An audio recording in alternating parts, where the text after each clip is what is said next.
All right, I think it's time. So we have Logan and Greg and Abigail and Melissa. Let me do something right here. So on my first, I got this part right, on old business, more introductions. So that, Melissa, would you please introduce yourself? Tell us what you're up to and all of that. Sure. I'm Melissa Camp, and I am in my 10th year of teaching high school English. I am a little over halfway through the coursework toward my PhD in English, and I have 3 children, ages 6, 3, and 8 months old. I thought you said 30 for a minute. What? No, no, not 30. Don't wish that evil on me. What area of study? What's your dissertation going to be about? It'll be in literature. I haven't quite narrowed it down. I'm obsessed with Shakespeare, but I'm intimidated about the idea of trying to find something new in Shakespeare.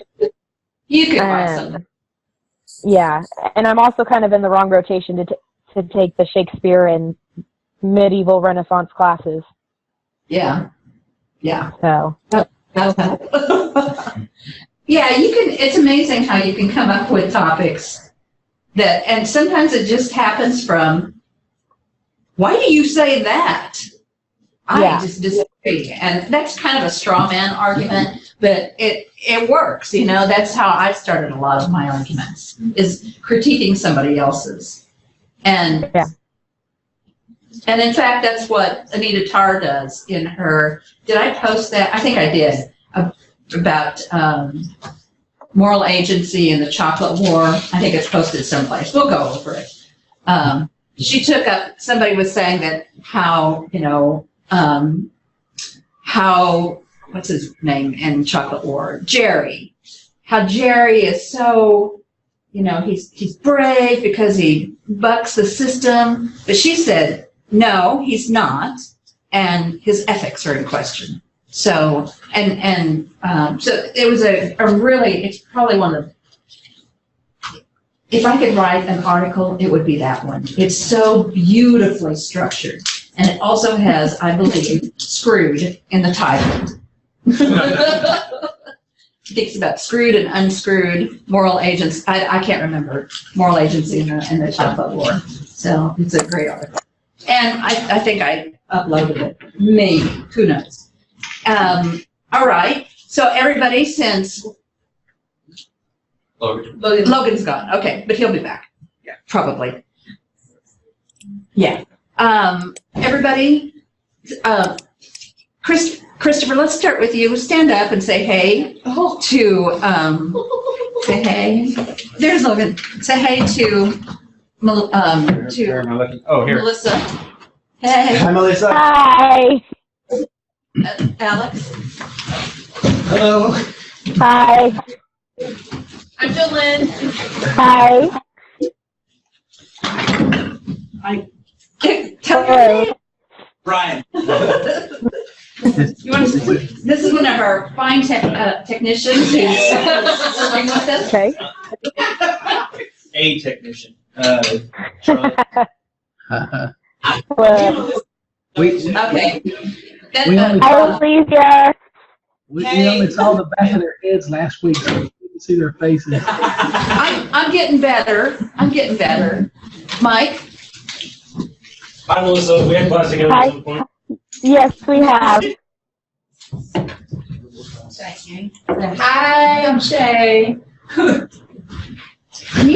not. Yes. I'm Mimi. I'm in the Applied Linguistics program with Dr. Cardo and Lucy. I'm shadowing her, so I can do the video editing for Dr. Cardo's class. Oh, have fun with that. No, I'm kidding. He's awesome. Right. Yeah. So, yeah. I'm sorry, I should have spoken to you. No, that's all right. More introductions from online folks. We have a couple more who have joined. Thomas Simon. He was in my class last semester, the Children's Lit course. He says, I'm in my second semester of graduate work, and my goal is to earn an MA in English with a focus on British literature. I'm currently a first-year high school English teacher in Atlanta, Texas. I teach 4 sections of English to seniors with extreme cases of senioritis, and was also roped into teaching journalism and yearbook. You know, journalism was my very best class. I loved it more than any of my classes. Mr. Quinalty was our teacher. He later got his PhD, and he's now Dr. Quinalty, and I call him Larry now. When I was in high school, I had to call him Mr. So I commute to Atlanta from Texarkana, where I live with my partner in our new house with 2 lovely dogs, Duke and Phoebe, and a bearded dragon named Cy. Cy was initially a classroom pet for my partner's science classroom, but we eventually brought her home after the school board voted on stricter policies for classroom pets. Ooh, yes. I'm looking forward to this class and working with Dr. Stewart again. This is Jill Davis. Hi, everyone. My name is Jill Davis, and this is my 2nd semester in graduate school. She also was in my class last semester. I am a late arrival to higher education. That's okay, Jill. I was about 40 when I started, so it's doable. I went 10 years pretty much straight, returning after a 23 unintentional break to work and raise my 3 girls. I just got married. When my last daughter started college, I decided to return as well and finish an almost complete undergrad degree in psychology, then moved on to my real love with the MS degree in English literature. Children's literature is my preferred field, although I love almost all of the subfields. My final goal is to teach is still a little vague, but I would love to work as a freelance copy editor and or teach literature at a high school or college level.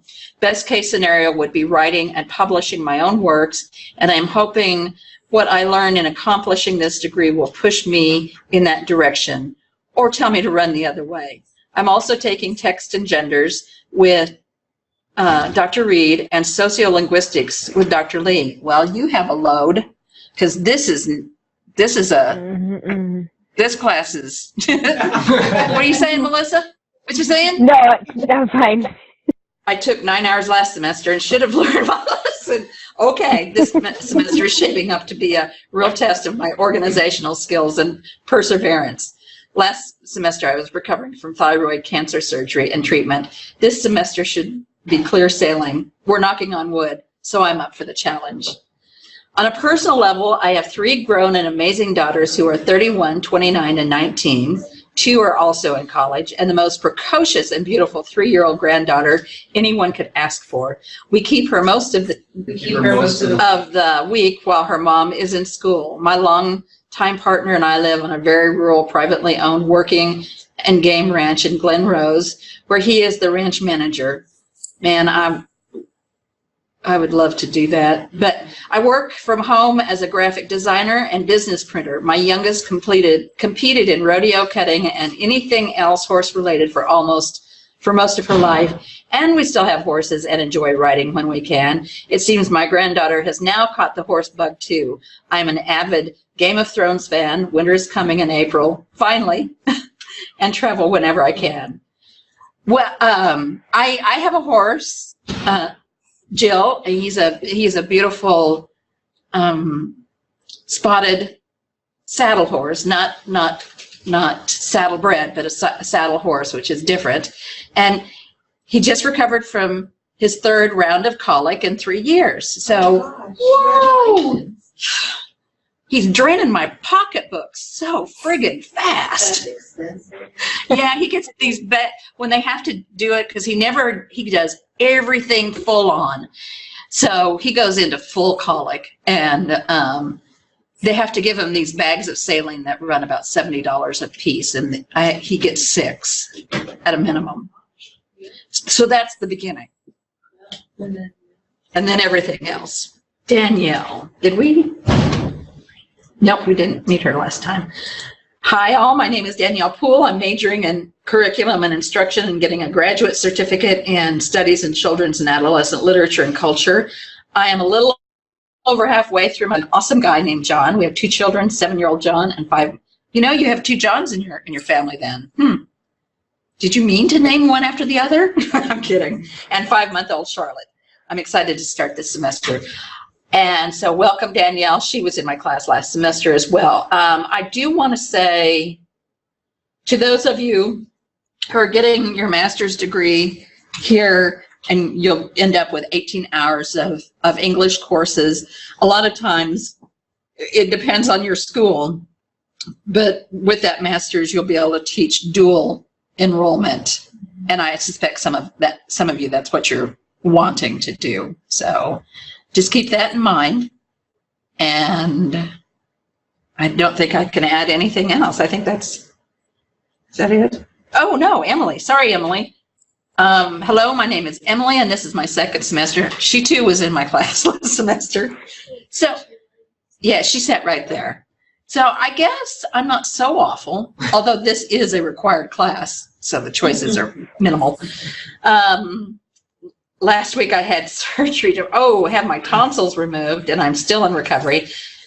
But I'm really looking forward to this semester. I graduated my bachelor's in English from Texas State University last May. I hope to be able to teach English at the college level when I receive my graduate degree. Until then, however, I'm working a part-time position at James Avery Jewelry. I have 2 dogs I rescued a few years ago. Good for you.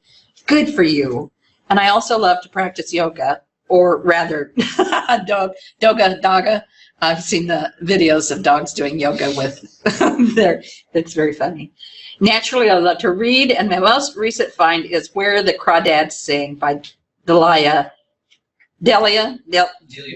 Owens. Like I said, I really look forward to getting to know all of you this semester, and I hope everyone had a great first week of class. Melissa, we've heard from you, and the rest of them we have heard from. So very good. We're good to go. New business.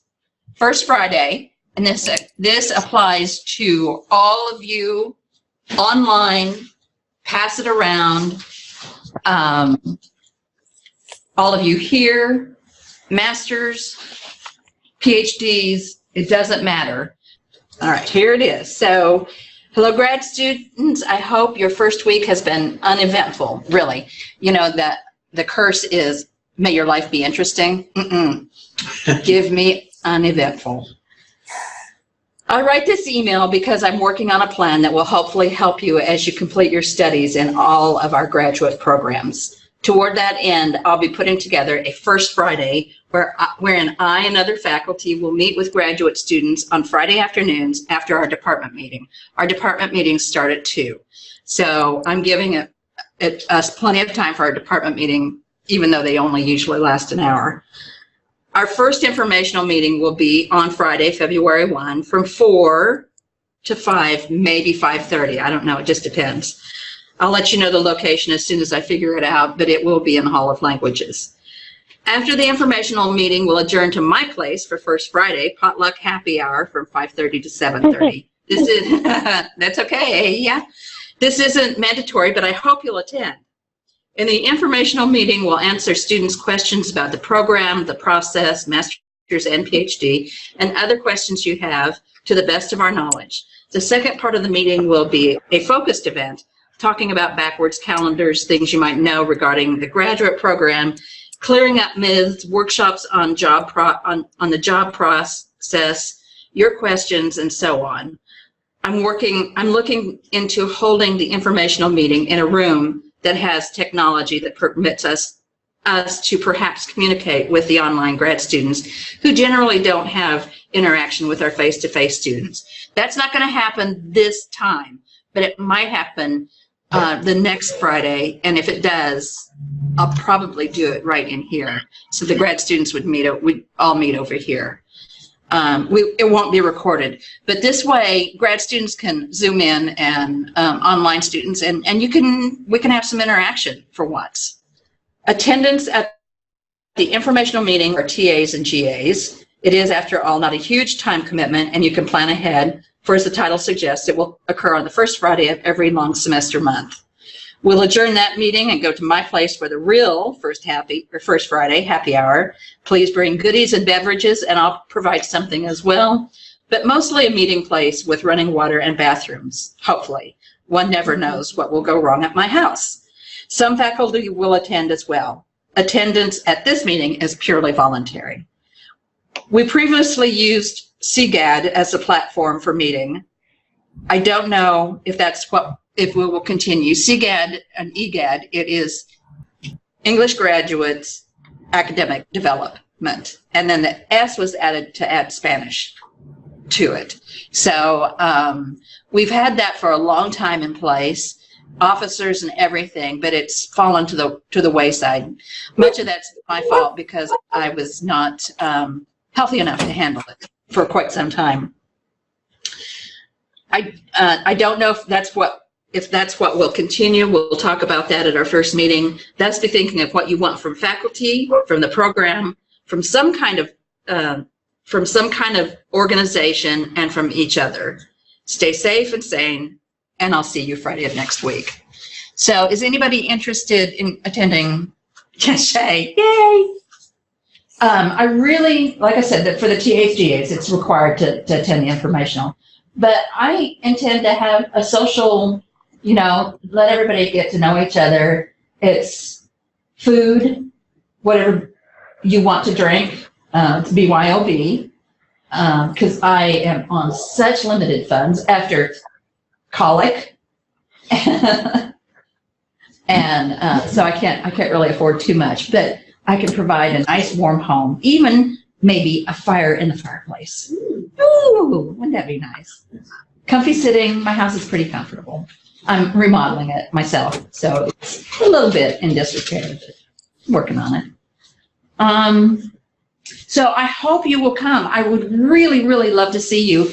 If not at the informational session, come to my house to get to know some folks and meet them, especially for the folks online. I can definitely come to that part. I know I won't make the informational because I don't really leave work till 4. It's 40 minutes from here. So I wouldn't get here until like 4:45. It should be over. But like the rest of the first Fridays, sounds fun. Good. Yeah. It'll be fun. And then as it gets warmer, I have a really nice backyard, and it's so lovely to sit out in the back, and I'll probably grill and smoke meat and stuff. Those of us who have children, would it be? It's mine are tough. older at this point. It's just I might not always have someone to stay with them. That's a challenging because my house isn't laid out. If it's cold outside, they can't go outside, and it's not really laid out. But we'll give it a try and see what happens, and we'll make the decision. So 2 or 10? 3? I have 2, and they're 10 and 11, Okay. so they can entertain themselves real easy. Okay. I just sometimes leaving them by themselves when I'm this far away. Oh, yeah, definitely. Okay, so yeah, I hope you all will join us, and it wouldn't be a bad idea to send me an email just so I can get a count. Although I'm not fixing food, or if I am, it's not going to be a great amount, and it's going to be what I need to eat because I'm doing the keto, and it's working so far. Yeah, I don't know if it's a good idea, but I'm doing it anyway. Is the podium to keep you away from the button? It is. I love it. I love it. I got some smarts. I did not get a PhD for nothing. Praising your ingenuity. I like your low-tech solutions. Yes. It's better than taping, paper over it like we were talking about. Like, that's a great solution. Okay, I've only handed back a few people's papers. I want to make sure, though, that when I do attach a paper that I've made comments on in the margins and that you can actually see those. Now, when I just send a rubric back, that's not going to be the case. There won't be any comments. But when I send the paper back, and it will have comments on it, but not all programs can see it. So Microsoft Word, that's what I use. And I don't know, I don't know what else reads those comments, but it's really important, since I take the time to write them, that you read them. Because once I make a comment, I won't make it again. All right, so anything you need to discuss from last week not mentioned on the discussion board, because there's lots of stuff that we're talking about from the discussion board, from what our online students talked about in terms of research and everything else. So just kind of more old business. Anybody has anything to say? The syllabus mentioned a presentation. Yes, we're going to talk about that. But good, keep me on my toes. Are you asking if we're cool and chill about the assignment that we Yeah, we're talking about the assignment or the discussion board? Yeah. We'll talk about that assignment. Okay. Yeah. And at the beginning of the semester, if you meet my basic requirements, I'm pretty generous. But if you make me work hard, I am not generous. Makes sense, doesn't it? I live by the easy buttons standard. The best thing you can do when it comes to, this is just good old-fashioned advice that everybody should figure out, but I'm going to verbalize it. Best thing you can do is have an easy button beside your desk. And you get ready to turn in an assignment, and you say to yourself, does she really want to give me an A on this? I think she does, because I've done everything I've been asked to do. Might have some issues elsewhere. Easy. Make it easy for me to give you an A. That's all I ask. Isn't that good? But if you think about it that way, make it easy for me to just say, cool, thank you so much. And I'm grateful when that happens. I love giving A's because it makes my life easier too. See? It's true. An A requires less work. Mm-hmm. Amen. Uh-huh. Now, a lot of professors actually comment more on really good work, and I could ask you to do all kinds of things, but my pedagogy, and we're going to talk about that in a little bit because somebody asked a question about that. My pedagogy is this, that I'm not, until it comes to writing a dissertation or a thesis or a conference paper, an article, unless it falls into those categories, I can be somewhat flexible. On those papers, though, on those conference paper, on the actual stuff that other people read, I'm serious about it. I don't let my dissertation students or my thesis students do crap work, not even close to crap work, because when others see that work, it's a representation of my abilities to guide my students. And I am not about to let them see something that's not worth seeing. And I've gotten stuff like that before and sent it back and sent it back, sent it back. We finally get it through. But yeah, my reputation's on the line on this too. And gosh, the student, imagine going into a defense with a bad thesis or dissertation, and generally we're pretty good about being productive but if they get something that's a mess, oh, watch out. It's a shitstorm that occurs. Yeah? So quick question. Okay, it's a mild shitstorm. You've already kind of talked me out of going a thesis route for my master's degree, but just out of curiosity, say that you go the thesis route, you turn in the thesis, and it doesn't pass the muster, and you've got, what happens then? I mean, can you redo it, or you just kind of left hanging out there? If you have the right director, and all of us are good directors, sometimes it happens that we get in a predicament. A student is saying to us, we've got to get this done because I have a job waiting for me, and we have to get this done ASAP. And so that puts the committee in a really bad position. But your committee, your chair, is generally going to say, this isn't ready yet. They will not let you defend until you're ready. That's everybody's principle, because once again, it reflects on us. Now, sometimes I will send something to not the thesis or dissertation, but say a proposal. I'll let it go if the student isn't listening to me. And then the rest of the committee takes care of that, and the student usually listens then. Because they'll just say the same thing I've been saying. Because we pretty much know what a thesis and a dissertation is like. Yeah. Now, we're not going to let you hang in the wind. Is that a joke? I don't know. Yeah, I wasn't sure if it was like either this is good or it's not, and if it's not. No, and there's lots of revision that goes on before. Yeah. So it takes generally, you'll send a chapter. I'll be reading it. You'll be working on the next chapter. I'll send back the first chapter for revisions. I have had as many as 8 or 10 revisions on a text. Yeah. On one chapter? Well, it was an honors thesis. I never had one that took that many. But she was just having a really hard time getting her head around the organization of it.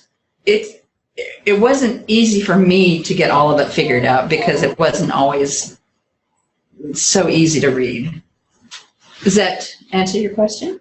Yeah, I was just curious. Yeah. If it's You're not gonna south on somebody, we're not going to let that. Yeah. Now, once upon a time, I worked for attorneys, and a professor it was a graduate student, one of the graduate students teaching one of the classes that I was in, and he didn't pass his dissertation defense, and he was appealing that.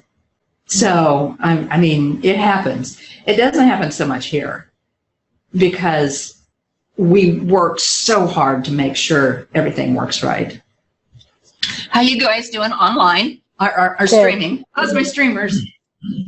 Yes, ma'am. Any questions from you about last week or anything? Not yet. Okay. Remember I was telling you about the MLA book, the directory?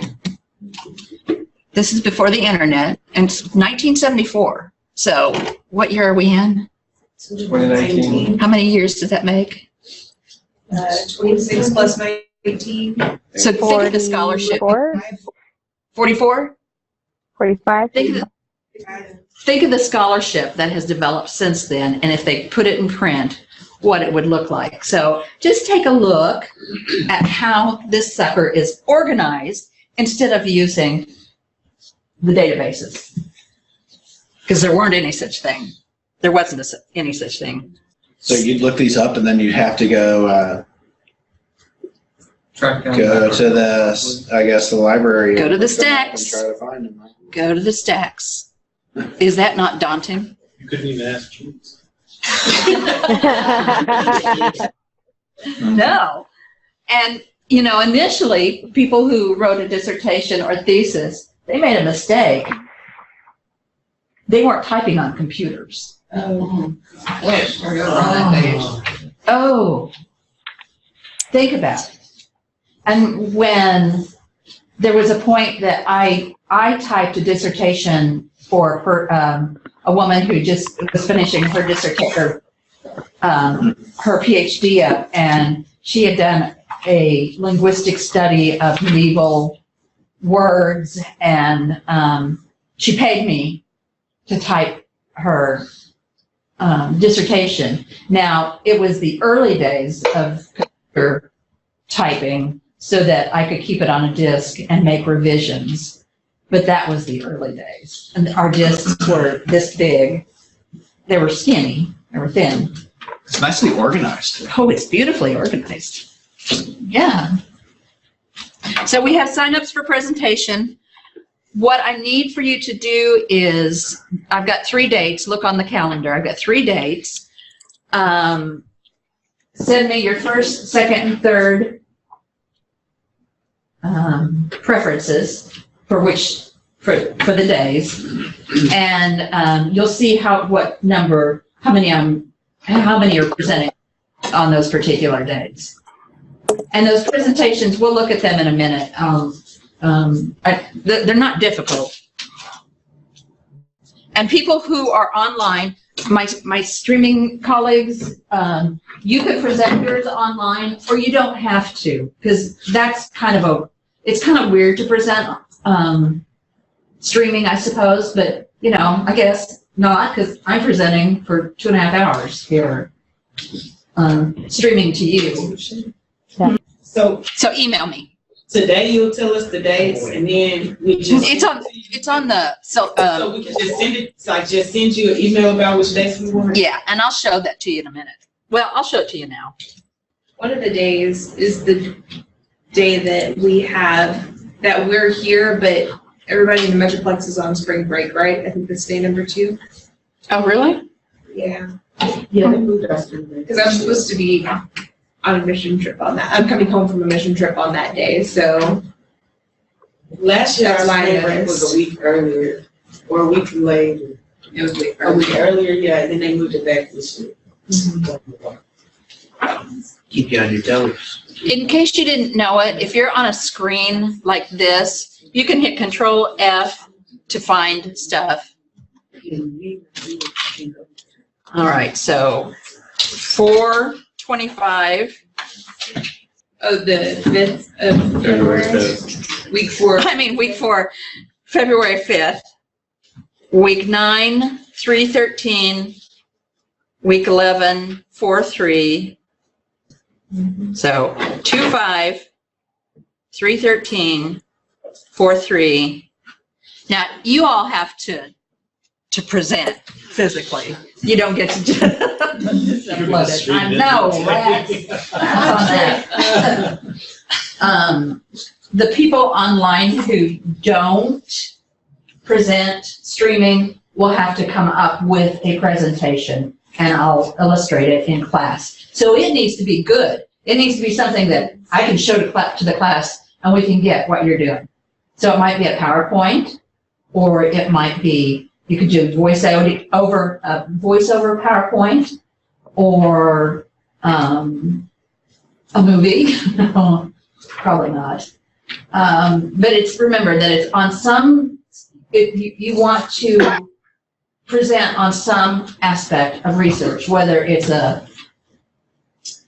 it's something that we haven't touched on, or if it's something that you're really interested in, whether it's a method or a methodology, or doing qualitative or quantitative studies, any of that kind of thing. It could be how to do this kind of research, or you've identified some things that you think we'd like to know. So you're going to be teaching us about research, basically.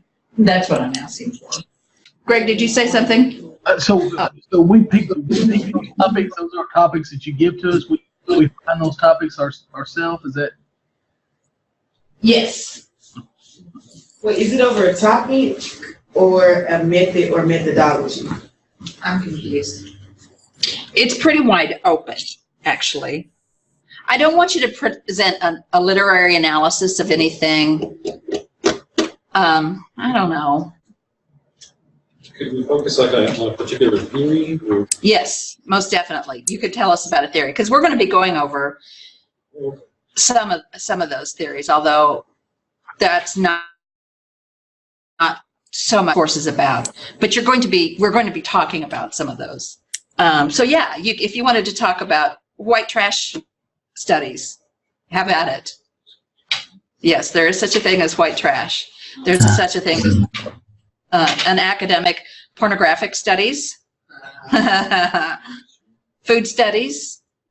You could talk about a search that you did that revealed surprising things that you didn't expect, sent you on another track. So kind of just be watching as you're doing your research now to see what might transpire. Yes. For example, with this work for the presentation, I wrote a conference paper about a work that was brand new. Mm-hmm. So there was nothing on it. Right. And I had to apply other, like I had to source Exactly. a paper where Precisely. there was nothing. I mean, there was Exactly. a book review. I So think you that had was to find great. other ways Ways to for your source- scholarship. Yeah. Yeah. Would that work? Yes, very definitely. All right. Very definitely. You gonna present next week? I mean, You could, now, I I mean, went through that. I know you what that was like. Do you want to? What? Next present week? next week? Sure. Okay. I set him right up. Well, I think that You did. Way to throw the box down there, Chris. When you go first, there's no one to compare you to. That's true. Always go first. That is a great idea. So, yeah, show us what you did Sure. and how you did it. Yeah, just tell us, you know, be the person who helps us become really good researchers when there's nothing on the topic. Sure. Yeah, I love that.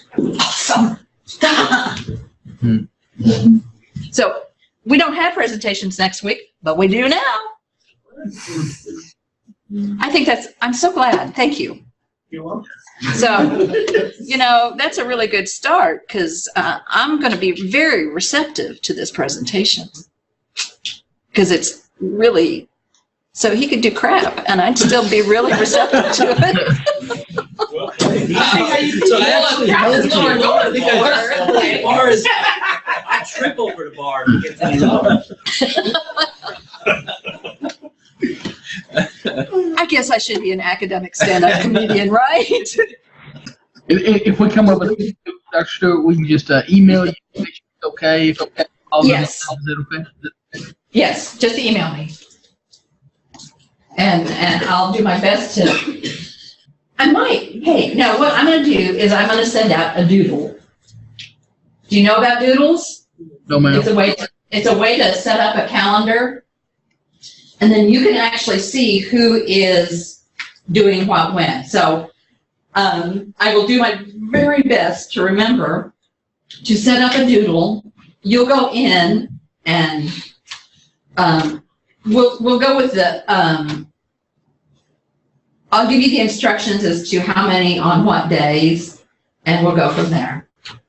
How about that? I'm excited. Okay, so don't email you? Don't email me. This is going to be so much easier, and you're going to get to see who is scheduling themselves for when.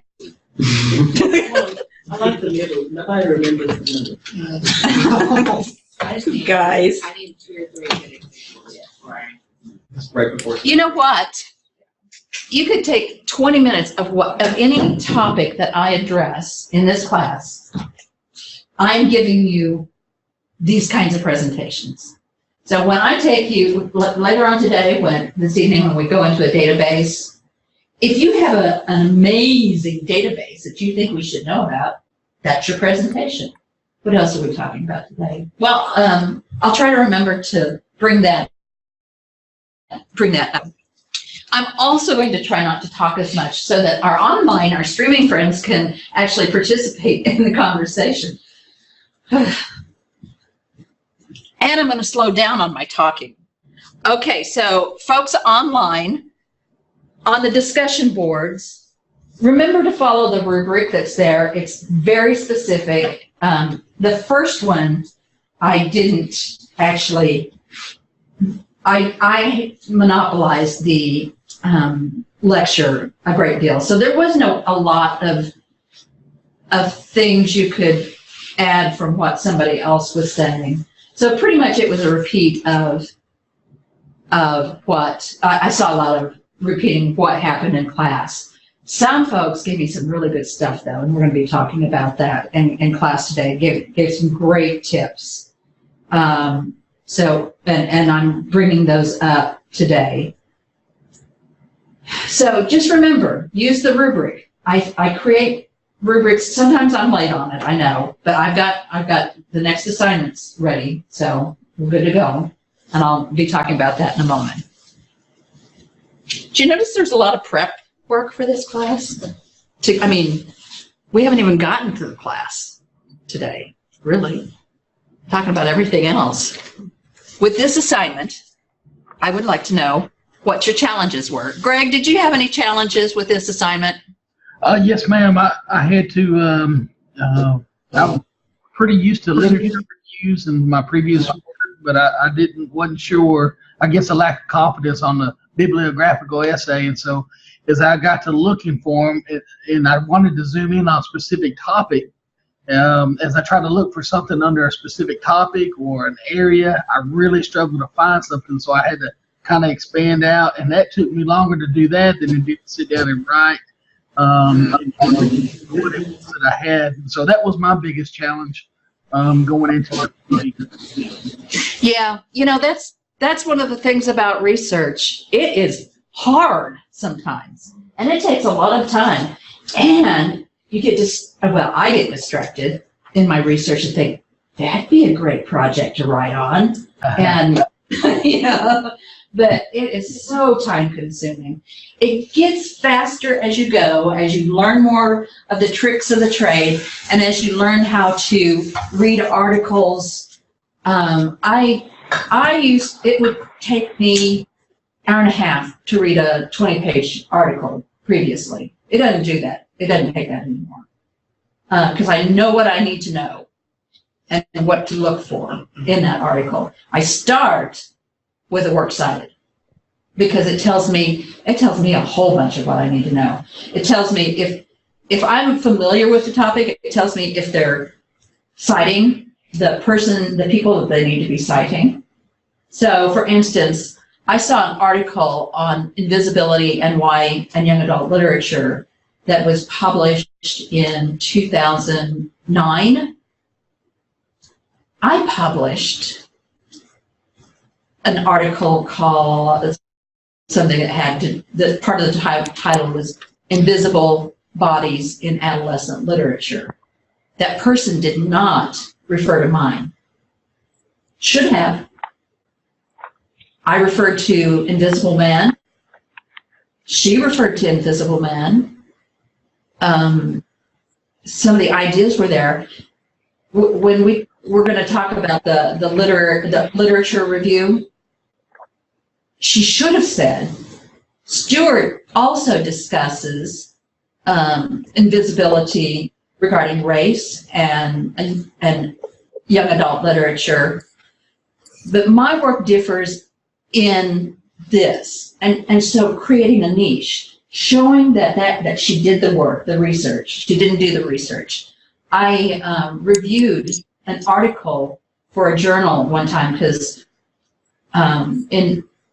in order to get published in respectable journals, the papers go through a blind review, which means that the name's taken off and the person reviewing the article doesn't know who wrote it, usually. I mean, sometimes you can tell.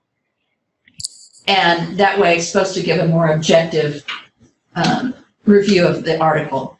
I've written a pretty important article on the giver, and about 15 other people have as well. So I got this article from MLA, which is a major journal, and they'd asked me to read it because I'm an expert in the area. The person didn't mention any previous work. I said, oh gosh, there's so much that's gone on before. Guess what? That person took that article, revised it, sent it to CHLA, to the quarterly, who sent it to me, and that person I don't think that person knew that I was the one who did the review. That person really took my article to task. It was awful having to review somebody who was destroying my article. It was really tough. I came across your article when I was looking for bibliographic essays to do annotations. Which one? On the giver. Yeah, A Return to Normal. Yeah. We discussed that last class because we read the giver and did that. Mm-hmm. Mm-hmm. Yeah, and I've got that to show you so that you can see the difference that we'll talk about between a lit review and a bibliographic essay. But I've also posted that. All right, so Alyssa brought up this question. I wasn't aware that interviews should not be included as a scholarly source. I'm still unclear whether this is a general rule or specific to English 599. Can anyone clarify this for me?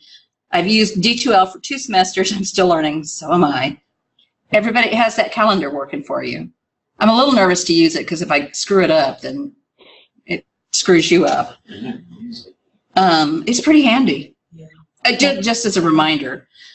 Just set up reminders and it sends you an email or something? No, when you sign in, you'll see that on the side what's coming up. You can tell what you've looked at, like what you've actually done. It'll check it. In fact, in a little while, I'm going to ask somebody to volunteer to go into My Leo, go into DegreeWorks, because there's folks who don't know how to use DegreeWorks. Now, as long as you're comfortable with people seeing your stuff. Thank you. Yeah, I was like, okay, that's fine. No D's, no F's.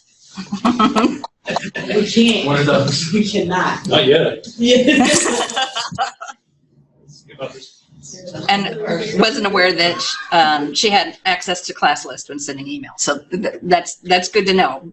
We've got a lot of navigating to do in the D2L to get you up to speed on it. So interviews, thoughts on that? Yes. I would say it really depends on your task. Indeed. Otherwise, normally, maybe use them as a springboard to getting to another piece of information. Now, lots of journals do interviews. I mean, that's they'll offer an interview every issue. A Line in the Unicorn does that, or used to. I don't know if they do anymore. The interviews are only as good as the questions that are asked. Exactly. And it's not scholarly because it hasn't been through a peer review. Mm-hmm. Well, what if it's a scholarly venue, like either a journal or a scholarly conference, where they're doing like a panel thing? Generally, material from conferences, they call them, what do they call that? Symposium? The actual. Oh, the proceedings? The proceedings, thank you. Proceedings aren't that carefully vetted. So not usually, and those are short. They're like 8 to 10 pages, usually, unless they've extended those. But Alex got it right. It depends on the venue. So Hunter Hayes is he's written, knows everything about will self. That's one of his major, that was his dissertation project. And so he had to gather all information on will self, including notes that he could get from copy edits that he did to interviews that were conducted. So putting his text together, everything counted. But mainly in a bibliographic essay, you're looking for what other scholars are saying, not what authors are saying. Authors lie. I talked about this last semester. They lie and they do it for a living and they do it very well. Right? That's what I think it was Aristotle or Plato or Socrates, one of the oldies. And then later during the Renaissance or early Renaissance had issues with plays because they were presenting lies to the public. So that was considered, fake news, I guess. I don't know. But, so interviews they just haven't gone through that process. Now, and when an author says he or she has done something, half the time they don't know what they're doing and they're making it up when they talk about it. Or they're messing with the audience. So, who was it that wrote Good Man is Hard to Find? Is that Flannery? I was thinking O'Connor. about this. Yes, is the parable of grace quote? Is that what you're talking about? I'm not. That may be it. Oh, this has been bugging me for years. Yeah, I read a quote from Flannery O'Connor who said that a good man is hard to find is a parable of grace because of what the misfit does after the story's over. Thank you. You can't write a paper based on what the author says would have happened if the story kept going. No, and a group of students wrote to her and said, we think you meant this when you wrote this. And they gave her a full-blown analysis.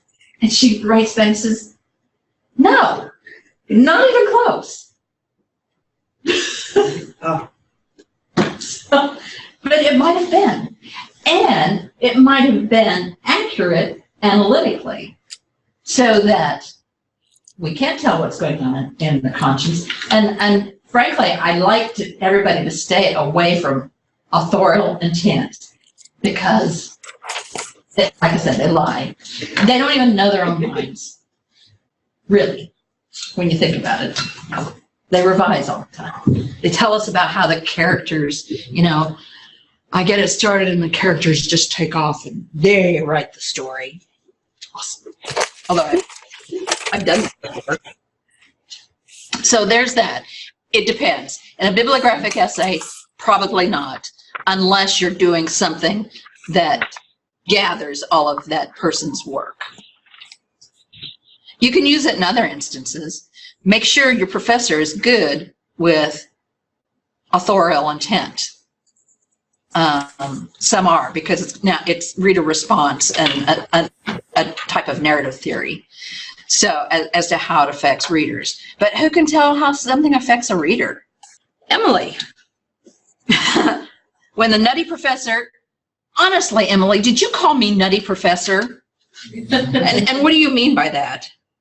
Well, we're just about ready, Jennifer. You might be ready, Julius, but if I were you, This is a trailer for the Nutty Professor.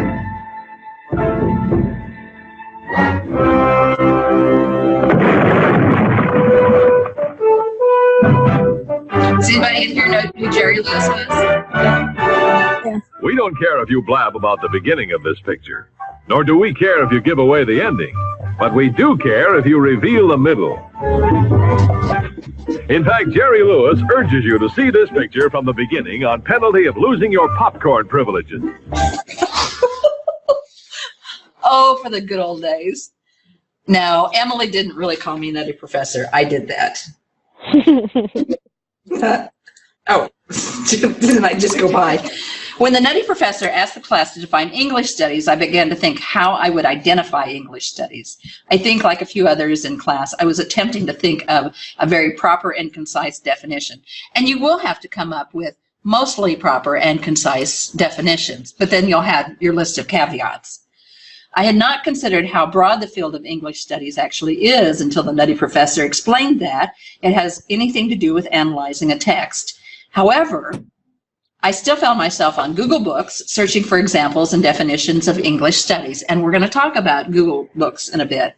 Ever since I was introduced to the magic of Google Books last semester, it has proven to be a huge benefit in my graduate studies. So yes, we are going to talk about Google Books and Google Scholar in a little bit to give you some inroads to more ways of researching. Jill Davis.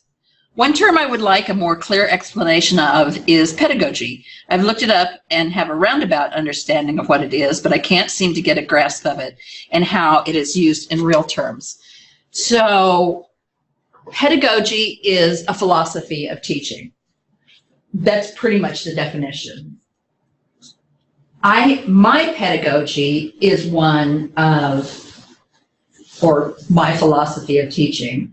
My pedagogy is one of transparency, so that I try to inform students what it is I'm doing and why, especially graduate students, because if you're going to teach, you need to think about what you're doing and what you're doing, and that it just doesn't seem random. And if students know why you're doing what you're doing, they might give you a little bit more buy-in on a project. So when I ask for on word counts, if I ask for something to be so long, so that first assignment, what was it, that summary, 50 words? 50 words. 50 words is not, that's you got to be tight, right? That's a huge difference from 250 words, correct?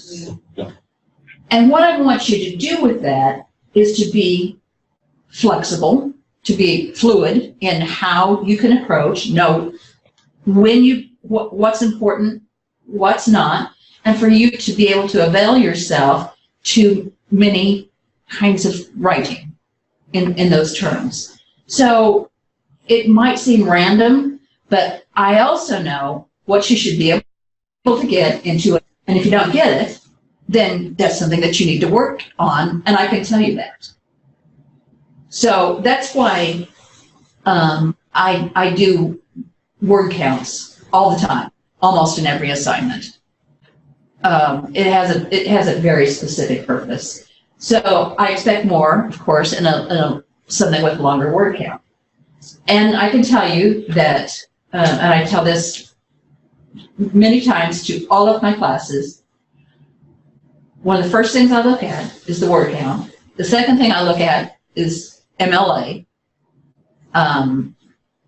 the works cited. The third thing I look at is whether you provided in-text citations when quoting. The fourth thing I look at is the introduction. The fifth thing I look at is the conclusion, and then I'm ready to read it.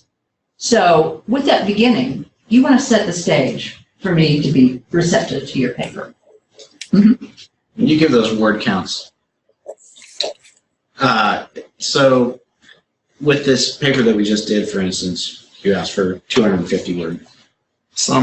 Couple of my entries were maybe a little bit over. A couple of my I don't mind if you go over. No books. You're kind of just looking for a range, right? I mean, you're not looking for this thing has to be. If none of them. I mean, if one was 233 words. Yeah, but if all were less, then I would. Right, but a couple are longer. Yeah. So I mean, I'm just aiming for a range that more or less. Pretty much, but meet my minimums. Easy button, right? The easy button. And it's work, and I know that. And I'm writing an annotated bibliography. I've been contracted to write one. And they want 150 words, and that's what I'm going to give them because I want them to be happy, or they won't pay me. That whole $100. Oh, Let's get it all in one place. That's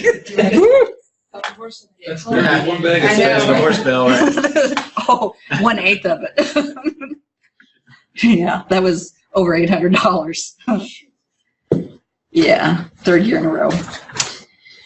If I have any questions this week, it would be concerning arguments in our papers. I know we are supposed to clearly define the argument as well as any terms or definitions. My question is, does every type of paper have an argument? For instance, does a bibliographic essay that is basically presenting the literature of others have an argument per se, or more of a theme or topic? Is an argument only used when we are trying to make a point or support an idea or opinion? Melissa, what do you say to that? Well, specifically in a bibliographic essay, there's going to be some form of argument. That's why they're bringing those particular pieces together in the same bibliographic essay. So I guess that would be my answer to that part of the question. And I teach AP language, and one of the books I use in there is Everything's an Argument. So even in something where you're not having a defined, like, it's not necessarily a persuasive argument. It could be an argument of information or an argument of classification. Exactly. So that, I mean, of a definition that, you know, if I wanted to write an essay, a bibliographic essay on how to define English studies, I would have an argument in there. I would look at everybody else's, and that would be what the bibliographic essay covers, is these various definitions.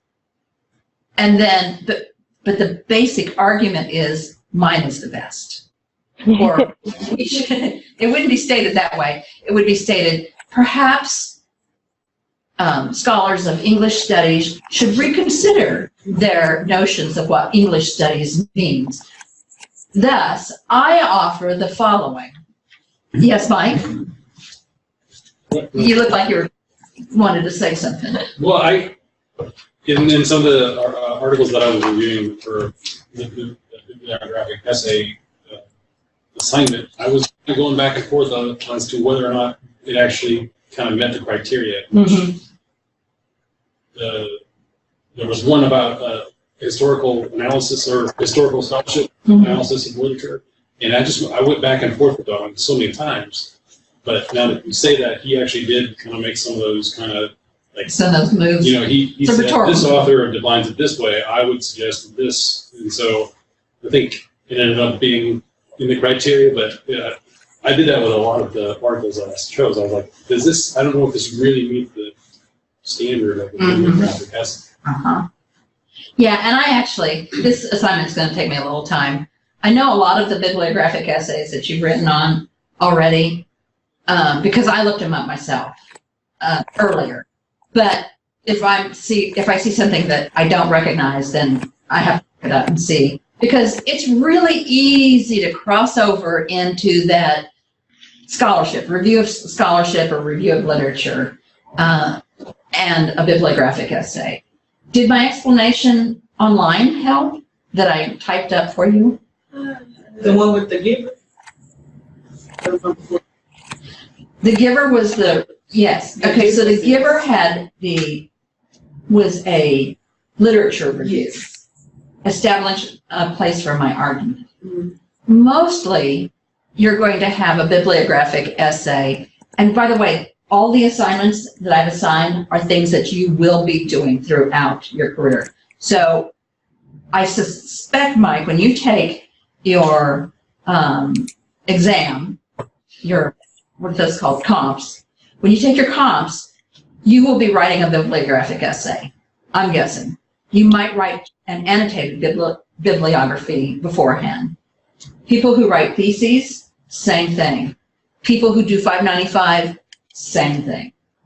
So you will, if you graduate, eventually write a bibliographic essay, annotated bibs with introductions and so on. So that's my rationale. This is a really practical class.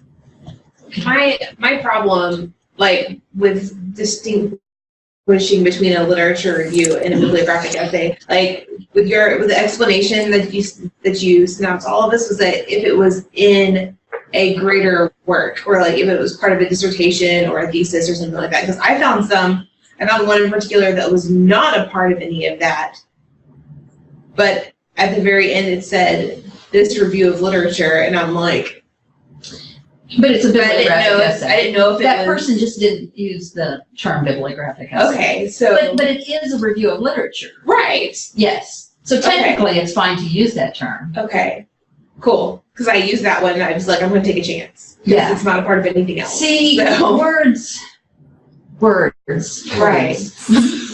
I mean, not to oversimplify it, but to try to oversimplify it. I've always looked at reviews of literature as being a necessary part of the paper, but most of the paper is your thesis. Yes. It's your work. It's just you have to set it up and say why it matters. Yeah. Meanwhile, these for me, when I was reading them, I mean, obviously it helped to have bibliographic essay in the title.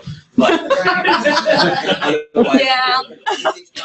It has an argument. If it got as far as, we need more work. The one was about writing across the curriculum that yes. I used. It said the argument of it was your program's going to get in trouble, so here's the takeaways from all the work.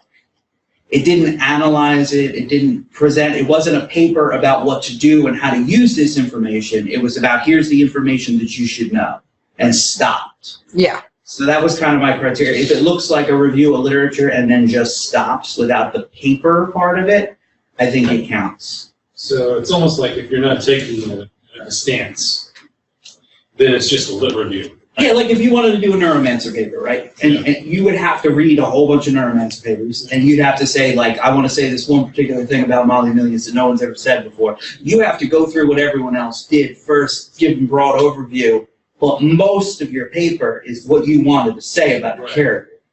I still was confused, but that's just me. No, it's not you. It's easy.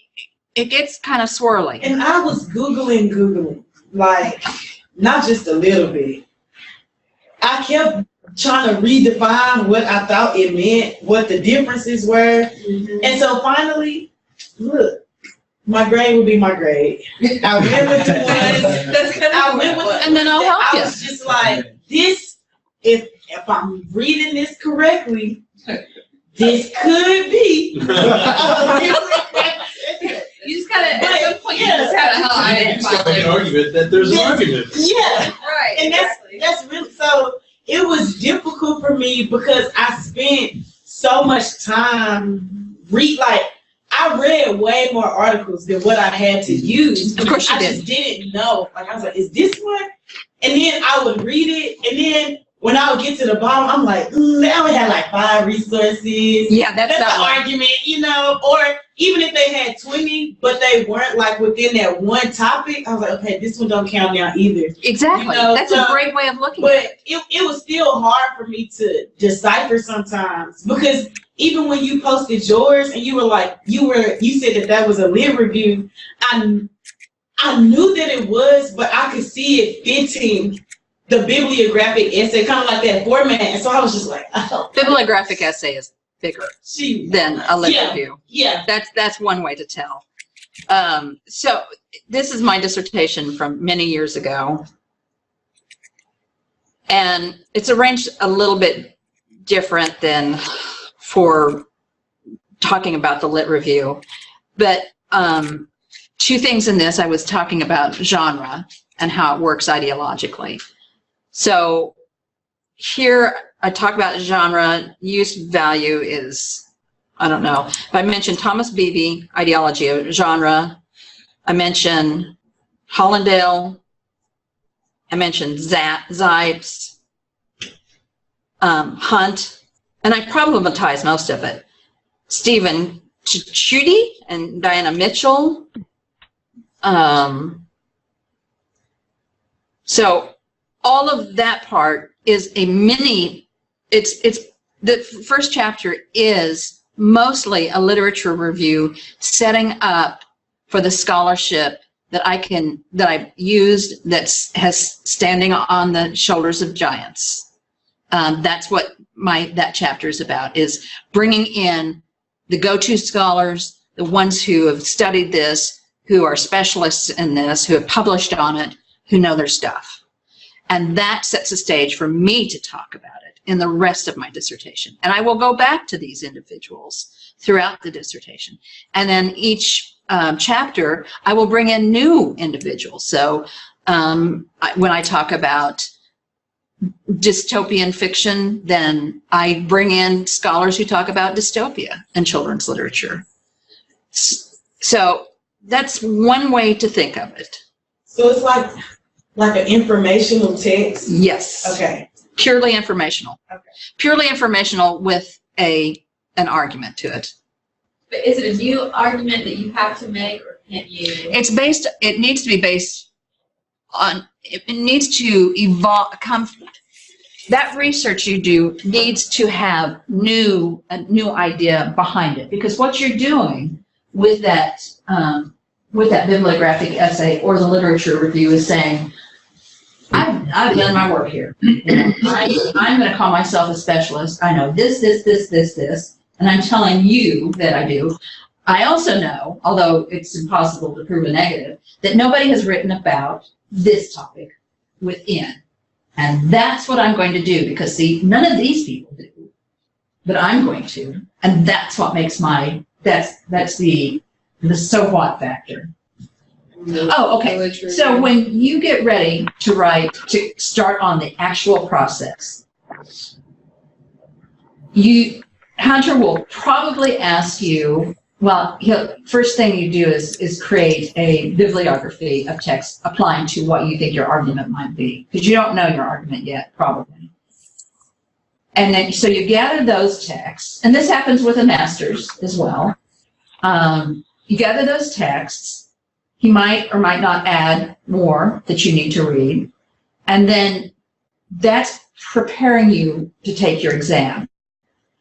And in that exam, depending on who, I don't know how Hunter does it, but when I have a dissertator who's taking the exams, it's going to be the basis of the proposal, and the proposal is going to be the basis of the introduction to the dissertation. The proposal is going to be a lit review. It's going to be about 20, 25 pages long, just like a bibliographic essay. It is a bibliographic essay.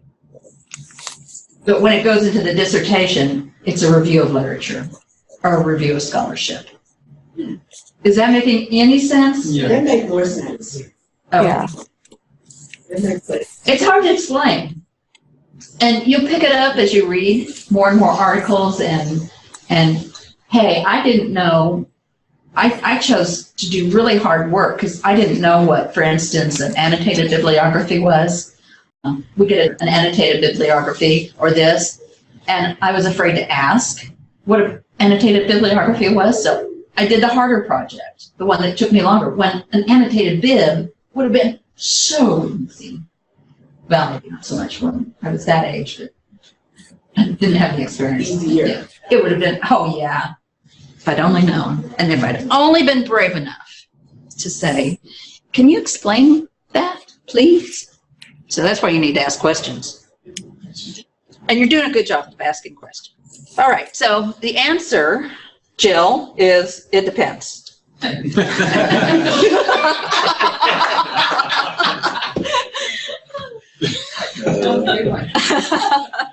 As those things in English do. Let's just be real.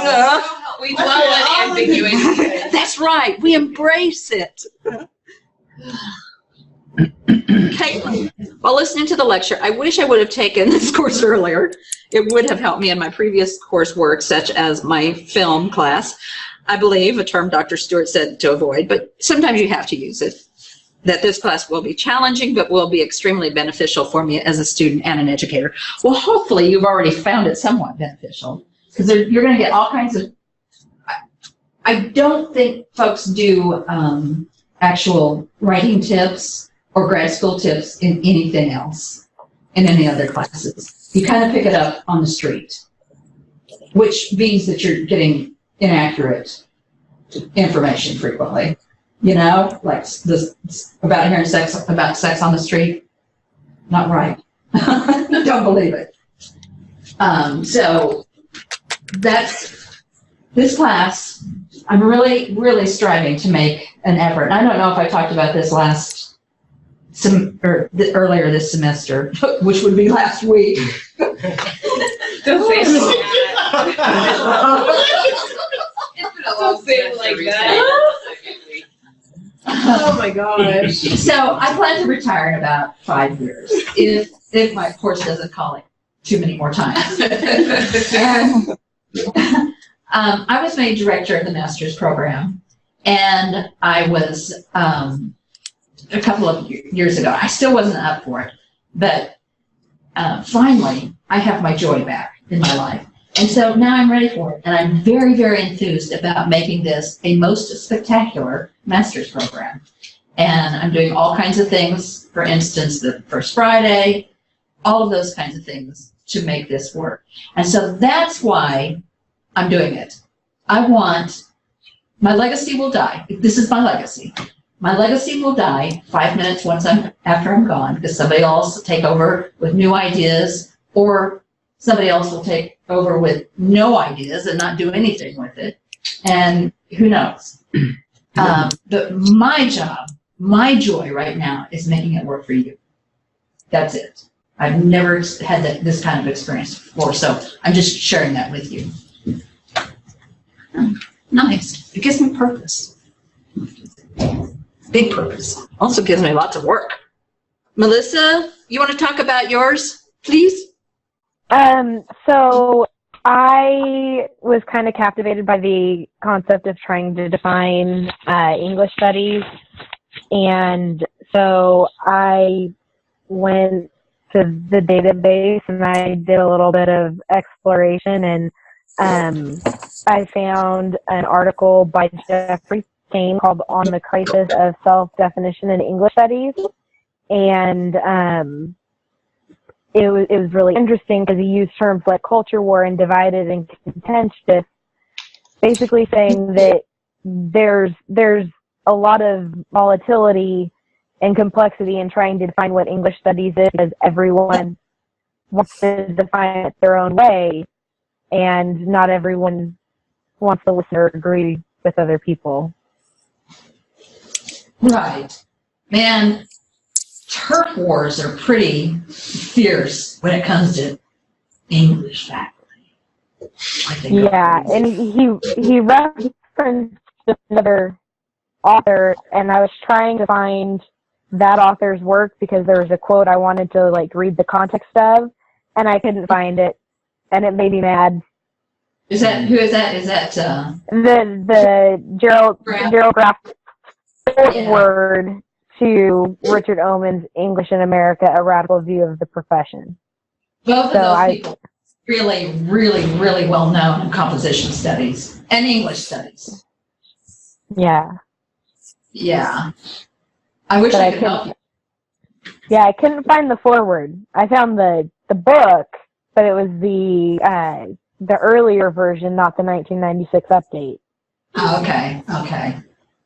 Yeah, I get, so for some silly reason, when folks start defining things that just go against everything I think and believe and have felt all along, I get kind of cranky about it. So if I get cranky about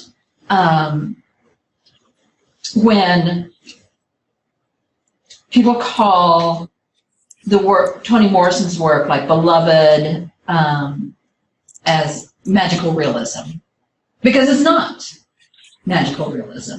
It's a reality. So that, as I've learned it, that Toni Morrison, with a lot of cultures, including African American cultures, visitations by ghosts are just an everyday occurrence. It is not magical. It is daily. It's life experience. So in some, it demeans what magical, or it demeans by calling something magical realism. It demeans it by not looking at it as a reality. Just because grandma doesn't come and sit on my bed doesn't mean grandma doesn't, somebody else's grandmother, or it could be mine, I guess, go sit and talk to somebody else. So that's one of the magical realism is really, really contested. The one most well known is A Very Old Man with Enormous Wings by Gabriel Garcia Marquez, and the things that happen in that. So that make it's the standard. Franz Kafka's The Metamorphosis is also a standard of magical realism. Some folks have tried to call Beloved a standard of magical realism, but it's not, in my opinion, and I would argue it. So yeah, these definition things, which is why you have to define your terms and make it clear. So yeah, I get cranky. I mean, this is what they think about all the time. I think about a lot of other things than what English studies is, but I do get cranky on some. So for instance, how do you define children's literature? Literature for and about children? Well, how do you define children? How do you define children? Miniature versions of grown-ups. And that's young of heart. I'm a child. Think of the day. Alicia? Like a trick question. Yeah, and that's why I haven't said anything. Don't play this game. She'll get you.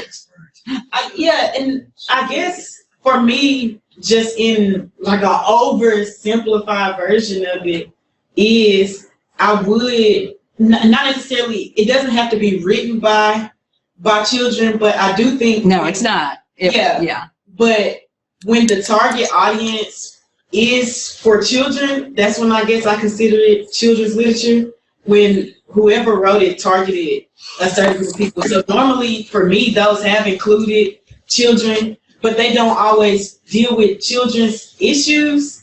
Does that make sense? I don't. Yeah, and okay, so I'm going to say and then I'll complicate everything. It's who said that? Okay. Good God. It's however you define it. However you define it for a particular purpose.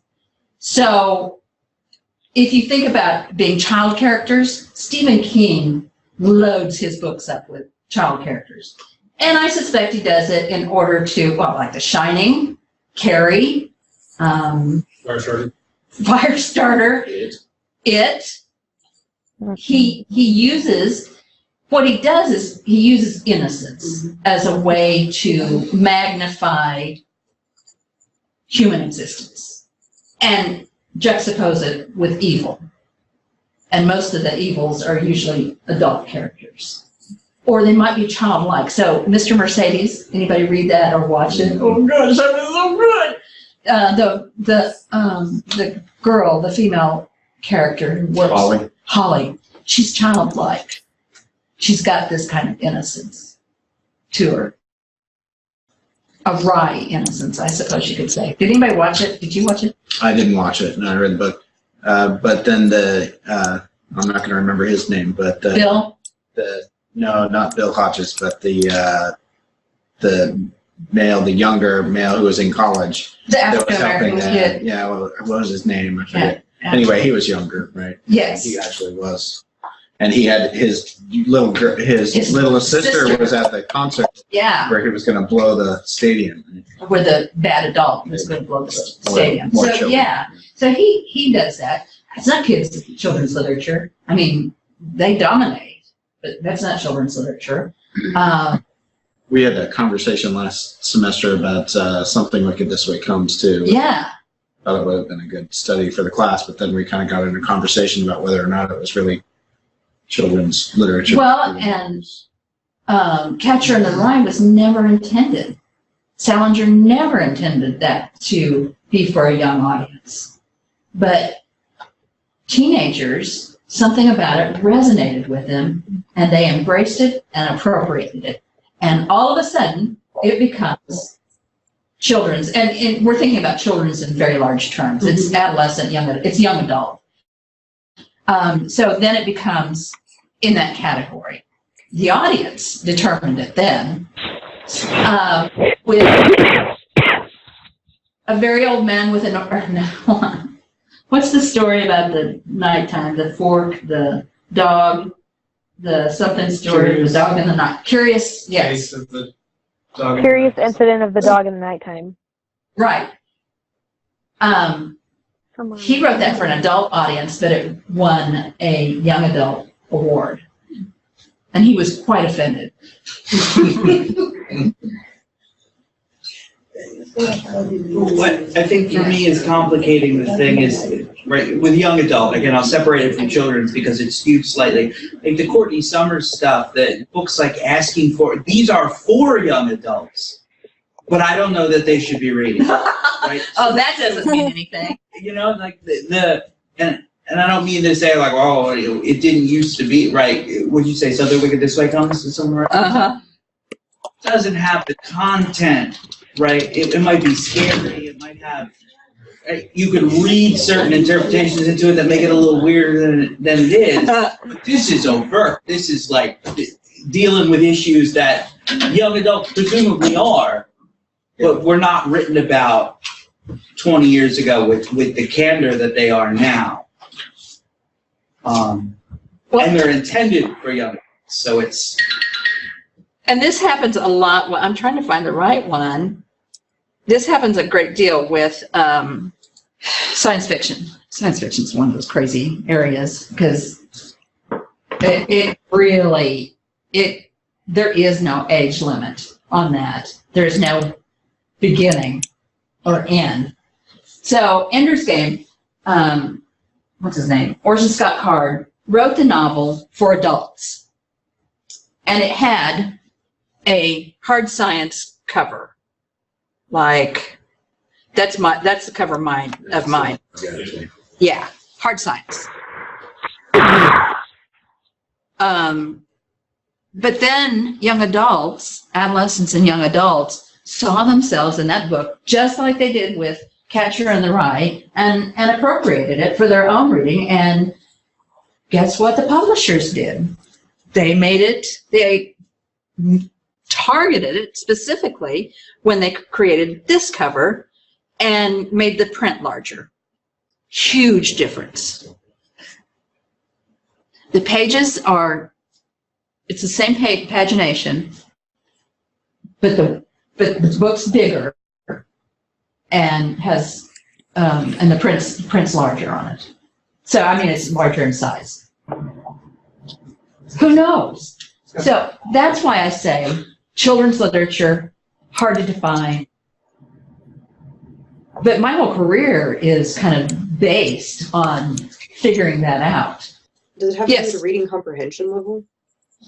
Nope, not well. I guess to some degree it does, because those will be itemized. Like I think on Amazon, doesn't Amazon put the reading comprehension level on Sometimes, it? On some of them, yeah.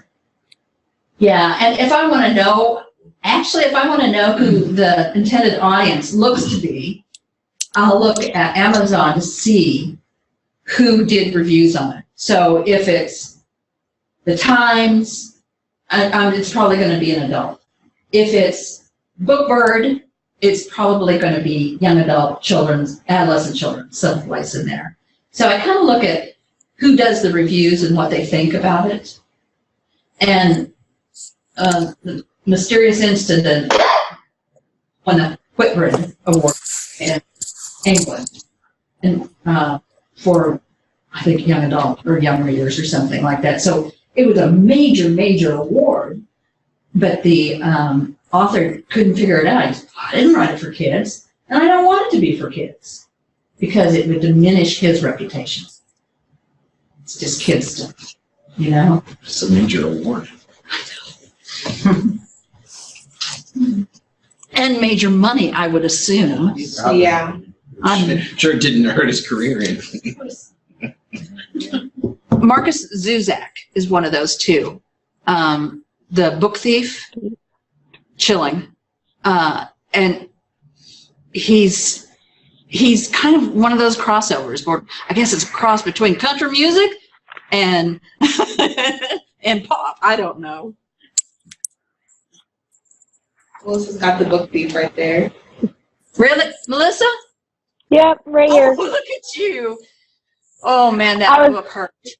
I was looking for my copy of Curious Incident in the Dog in the Nighttime, and I realized I loaned it to one of my former students who's at Texas State right now. Oh, but I have the Book Thief. I bawled like a baby. That's a painful book, isn't it? It is. It is. Yeah. So good, but horrible at the same time. Yeah. All right, Thomas Simon.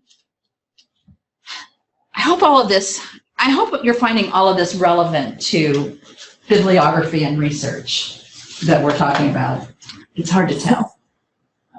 I've never done it quite like this.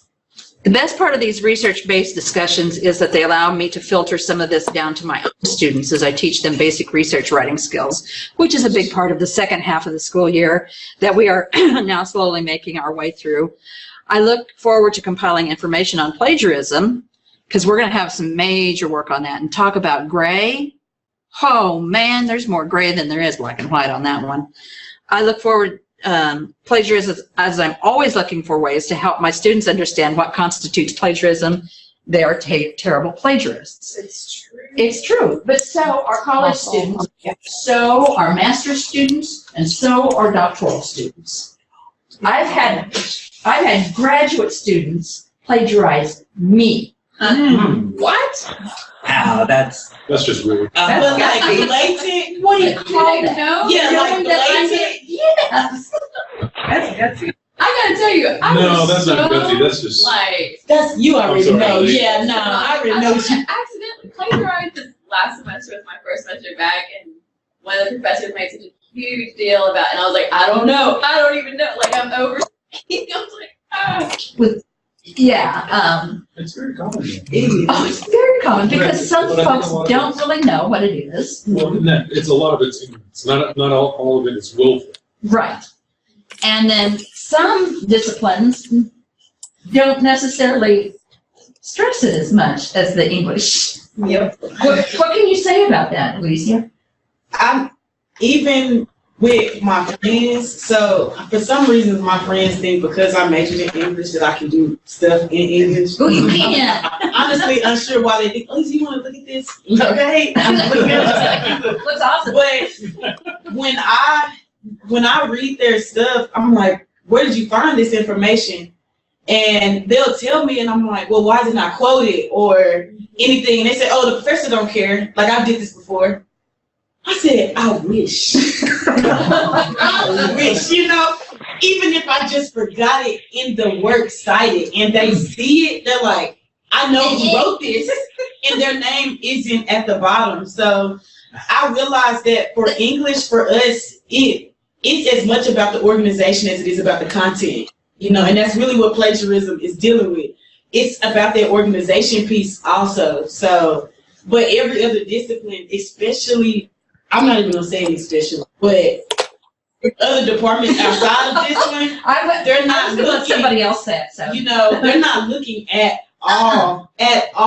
No. So it's completely different to see other people who are not doing it, and then you accidentally don't, and it's a major part of your grade. Yeah. So it's completely different outside of this department. In any school you go to, really. Mm-hmm. Because I have friends that were English majors at other schools who focused on this heavily in undergrad, and we didn't have a lot of research in that, in plagiarism in undergrad the same way they did. So by the time she did work through her master's, it was easier to understand, but. Yeah, it's a thing, and you're gonna learn about it.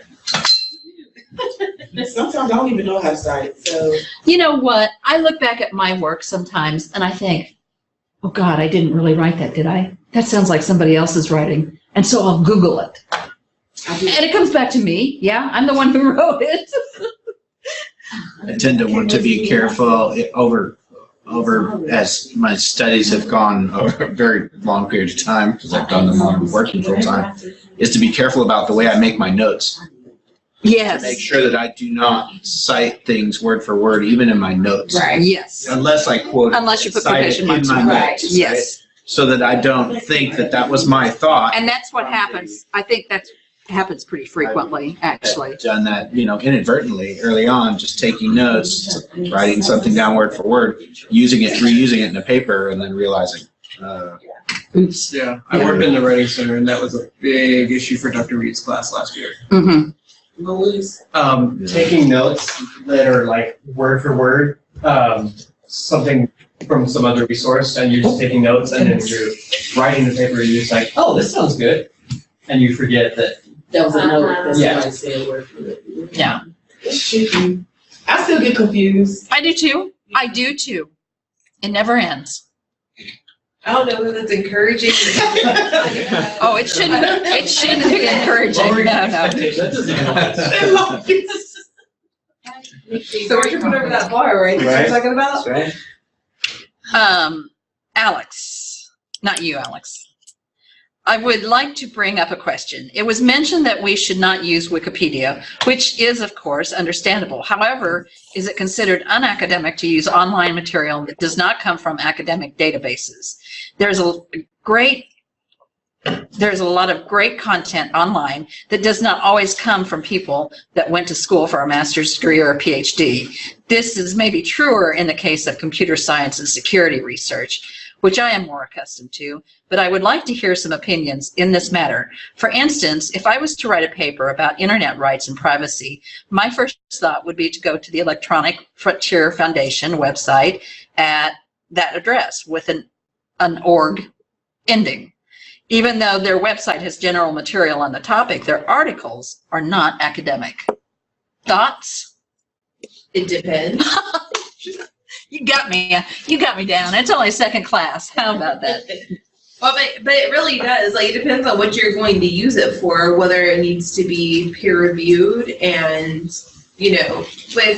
with academic journals, we get spoiled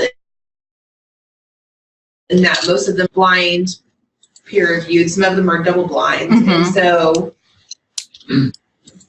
it's probably a little bit more credible. But if it's just for initial research, like as a springboard, I don't know why it would hurt. So here's this thing from Introduction to Psychoanalysis. It is from Purdue, from the department, EDU, from their English department, I'm guessing. And they've created this fabulous website to help demystify Kristeva, Lacan, probably Foucault, let's see, Freud, Lacan, Kristeva. Okay, so I had a graduate student once, a doctoral student, who wrote in her notes, she copied from this module, and it was just her notes. It was a draft, and I said, don't even use this in your draft, because this, while it's great to help you decipher what Lacan, Freud, and Kristeva have to say, don't even put it in a draft. Don't even think about that. Start with either the people, the scholarship on. So Lacan is, what's his name? I can't remember his name right offhand. He's written the books on Lacan, parsing him out. And so I would go to first Lacan to see what I can do, and then sneak off to the academics who talk about it, and I go back and forth with them. So yeah, go to the academics, and the people who wrote this thing, they're great. They've done their work. The professors, they know their material. I know because I read those and it matches up with what I know about Lacan, Kristeva, and Freud. And so it's good, and it's good for a jump off point, but otherwise, no. That's not always the case, however. Can anybody think in English studies of when you would go to a source that's non-academic, non-scholarly? Maybe if you were looking up like the World Health Organization, for example. That's right. But if you're talking about famine, though, and the World Health Organization, you might go to scholarship on famine and World Health, the WHO. Maybe, but if they're offering statistics, yeah. If a government site, oh gosh, who trusts the government? No, okay, we all do. Follow them blindly. They're listening. Obey. All over the place. They're streaming in through the camera. If you were interested in something like public perception of something, exactly, it might be cool to go outside absolutely. Of scholarship. Yes. Right. Initial reception of a product, or. And it depends on the project that you're working on. I know, like if we did like a narrative thing, like if you went that route, you would use scholarship too, but some of your stuff wouldn't be scholarly, if that makes sense. But I guess it just, yeah, like you said, it depends on what the project. Now for this semester, I'll guide you through that. When I see stuff that I don't think is scholarly, and I'll be identifying sites along the way that I'll share with you, and we'll talk about them as well. I think Logan was trying to find you. Logan, what you have to say? Sorry, are you not just doing peace? Peace, love. No. I was trying not to interrupt. Okay. I teach English 1301, and that's all about controversial topics. So that can be anything. And I've had some sections of English 1301 where I have students focus on like weird conspiracies. For example, the JFK assassination. So there's a lot of documents that come from like official government entities, and what they're doing is analyzing text essentially. But they have a lot of their research that comes from those kinds of sources, along with scholarship that's about it and historians that have talked about it. All of the other stuff that you would expect. There's a good amount of their research that's about also analyzing the legitimacy of those things. So results, who is making this information? Why are they putting it out? What is their purpose in doing this? And I have them purposely look at like crackpot crazy stuff, so that they can see sort of the other end of that extreme. Yeah, there's some interesting stuff on Martin Luther King Jr., for instance. There's a site that reports that looks like it is positive, but then when you go into it, it's all kinds of bad stuff. You know, bad reports on them, false reports, made up stuff, racist materials. But to look at it from the beginning of it, it looks totally legitimate. So glad I have people who can read my mind for the most part. Yes, legitimate. So with primary sources, it's all right here.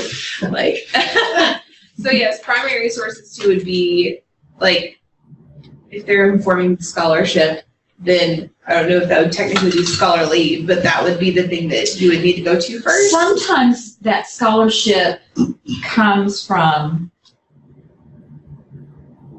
So I've had students do research using texts written before 1900, some the 19th century, and to find something interesting, something that they wanted to talk about.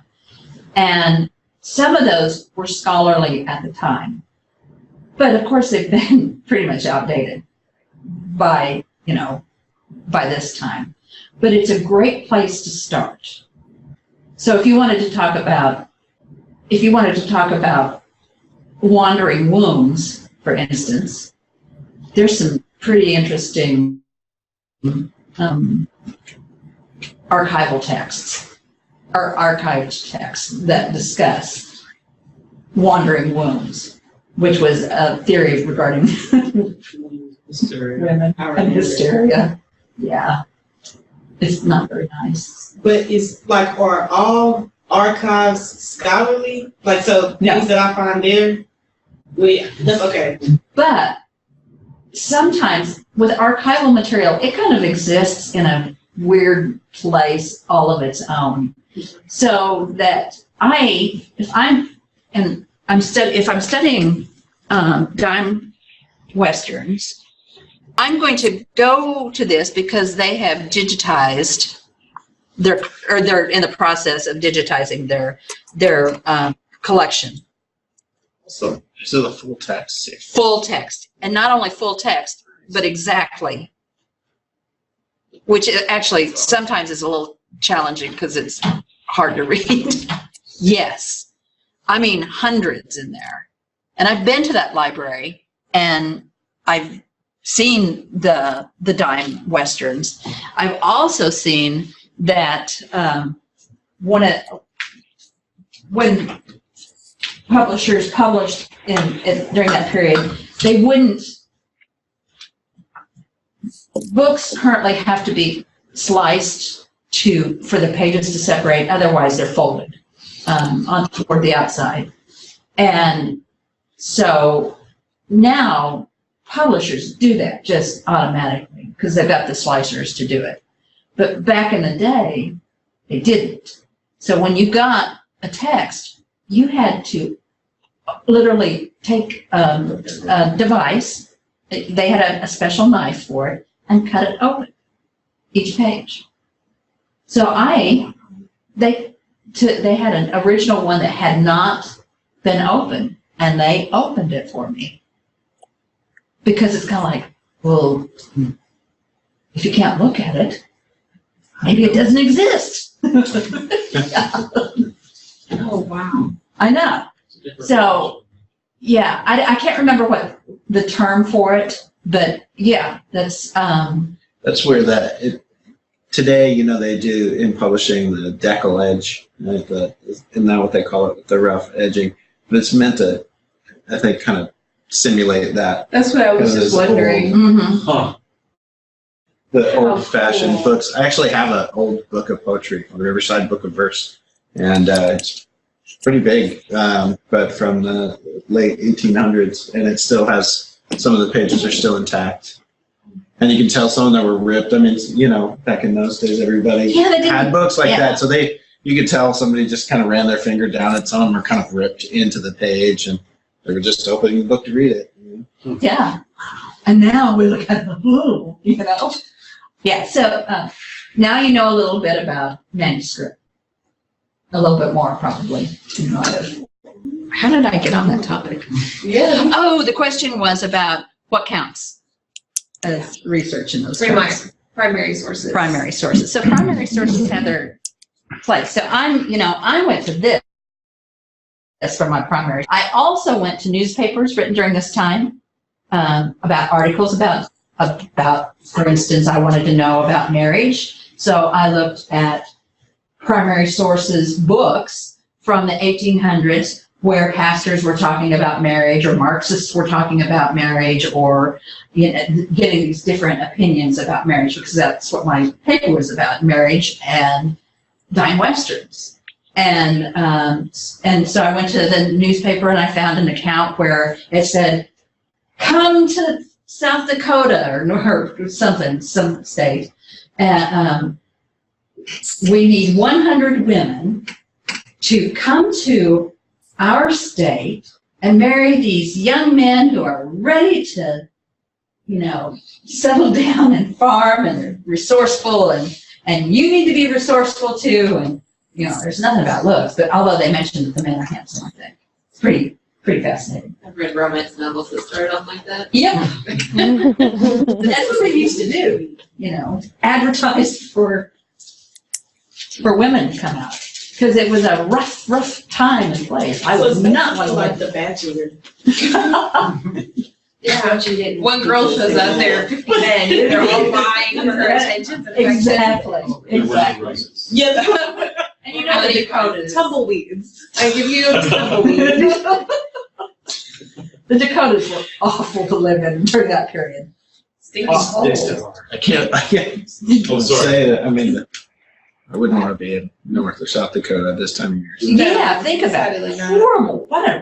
With horse and buggy and walking and outhouse, drafty outhouse, no running water, drafty. Yeah. So anyway, you get my point. So the answer to Alex's question is it depends. You're not your question, his question. No, yeah. Alex O's for Alex Online. I'm sorry. Okay, so now we can move to part 2. We're almost done. I know, right? I want to go over next week's, but I mean, this is all about, everything we've talked about is about research, right? I'm not off track. I'm not being silly. It's English studies. It's English studies, most definitely. Definitely. So let's go over next week's assignment. All right, so you're going to start on plagiarism stuff. So I'm going to read it because I can. As a graduate student, regardless of whether you're working on a short essay, a long essay, a thesis, or a bibliographic essay, you will need to use scholarly sources to define your terms. You will also need to explain those definitions with terms like that is, in other words, said differently. That's what you do. That's how you work a quote. Don't ever just let a quote, especially if you have a chunky quote, don't ever let it stand on its own. You explain it. That's your job. I don't read quotes. I read your explanation of them. Said differently and so on. Last, you will generally need to redefine the terms to suit your needs. So this is nothing new. We've been doing this. Thus, you could write something like, drawing from the above, but for the purposes of but that should be a comma there. But for the purpose of this A, I define, so you can see that. So your mission, should you decide to accept it, is using 4 scholarly sources, you'll need to define, explain, and redefine patch writing. So here's the rubric. 4 sources are scholarly, so don't use short articles, dictionaries, encyclopedias, etc. Between 250, 500 words, not counting the bib information. Right. You have identified the expert regarding patch writing. That's right. That's mentioned in it. You have put the various definitions in conversation with each other, have included in-text citations. If all use the same definition, you have explained some of the different applications, examples, caveats. Because what they do is they'll say, so-and-so defines patch writing as this, and I agree with that definition, but I need to add, I need it to be more nuanced. And then you go on. That's what you might see in an article. Graduate level writing, clear and concise. Don't give me no wordy stuff. That was bad grammar. So the whole thing is between 250 and 500 words. That's right. Oh, no, I should have said, I put 350. Yes. Using 4 scholarly sources, you'll need to define, explain, and redefine patch writing. So this should be between 350 and 500 words. Did I put 250 on the rubric? Yes. I'll change that. It needs to be 350 to 500. So for each source. Well, you're going to write a 350, 500 word essay. Okay. A very short essay. No. Clarifying. Okay. No, this is a short essay. I'll clarify that. Okay. Be sure to discuss the other definitions as you sort through yours. Which is the redefine part, like our. Yes. Okay. So as a way to put them into discussion with each other, you would say, well, so-and-so defines it, such and such says a very different perspective when she explains. That's how you put them into conversation with each other. Really important for all the work that you do. So I've learned to start time stamping my notes. So if I have to go back into the PowerPoint, like I know it's 2.5 hours in or something like that. Well, and you'll have the PowerPoint too, you always have that. If I don't forget it, which is always a possibility. And so you've got your patch writing rubric. And I'll update that. It needs to be 350. You couldn't do it doing 250 anyway. Not putting 4 into conversation. But you have to be concise. Yeah, I'm challenging you. 500 words. Everything I do, is meant to challenge you. You're doing a great job. Thank you. I wish they put that on what do they call it? Evaluations. Professor challenged you. Yes. That is on the evaluation. Was this course challenging? Oh, okay. Yeah, but I wonder if they made it more in the I see the difficult. Yeah, what's the nuance there? Define it, please. Yes, I always consider the professor. If you ever knew that that was me who said it, it's about you. And online folks, you'll need to, once the lecture is available, it'll probably be next Tuesday when it's due. Because you see how I use your lectures, right? You see that I'm pulling from it, putting it into discussion here, and then you'll get to discuss it. So, last week it was kind of a pass, and again, I have dominated this discussion, but we're not done. Or we're almost. Okay, so this class, I need to speed up. I need to talk faster now. Too fast last time, too slow this time. Folks who are online, you'll need to accept you guys, and I blocked you again, so you didn't get to participate that much. Oh, don't do that. In case you wanted to know, I moved my podium and could easily turn the machine off. So here we are. Next week's. What I want you to do is you go over the final project and you start talking, asking me questions or bringing up questions that you want to know. I'm going to start with your findings regarding the assignment. What did you find out in your search for bibliographic essays for, that was a meta project, right? Yeah, we talked about that. That was an essay about an essay, a group of essays. What did you discover? I hope I discovered a way to dismiss particular articles out of hand. For example, I brought one, I never read it. It was about Poe, the gold bug, from the reading of madness to the madness of its readings. It was clearly about a particular it was about a story, it was about a particular interpretation of that story, and probably wanted to refute it, the madness of its readings. Clearly it was going to say this is a wrong way to look. Mm-hmm. That's not an argument. That's an essay. Mm-hmm. That if it was bibliographic heavy in the beginning, it does have an argument in it, but yeah, it was going to be heavy on other people's readings, probably in the beginning as maybe a review lit with an attitude. But I thought it was clear from the title alone was going to have its own. I have to prove this, so here's me writing all these pages proving it. Yes. So I dismissed that one out of hand. It was in my initial gathering because it turned up, but. What are your observations about these bibliographic essays? A lot, twice as much time as you think you need. Yes.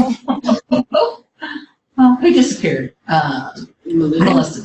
I'm still here. I just turned the video off for a minute. Okay, gotcha. Logan, what did you observe from the essays that you identified? What do you have to say about them? They were hard to find. I really, 3 of the 4 of mine had the phrase bibliographic essay in the title. That's a really great way to start. Yeah, the ones on religion were kind of, I read some of those ones on religion and they were not helpful. I don't know if anybody encountered those. Mm-hmm. Yeah. Thomas Merton. Yeah. And I had to sort of mess around with the databases that I was using to find things that were useful. One of the ones that I found was a chapter in a book, but it was one of those that had bibliographic essay in the title. They were hard to find, and they were on like weird topics. Not anything that I would be like interested in, just by myself because. So it was kind of a strange endeavor. They weren't hard to understand. I could, once I got to reading them and trying to, do the 250 words and all that was fine. It was finding them and determining, the one that didn't say bibliographic essay, reassuring myself that it was doing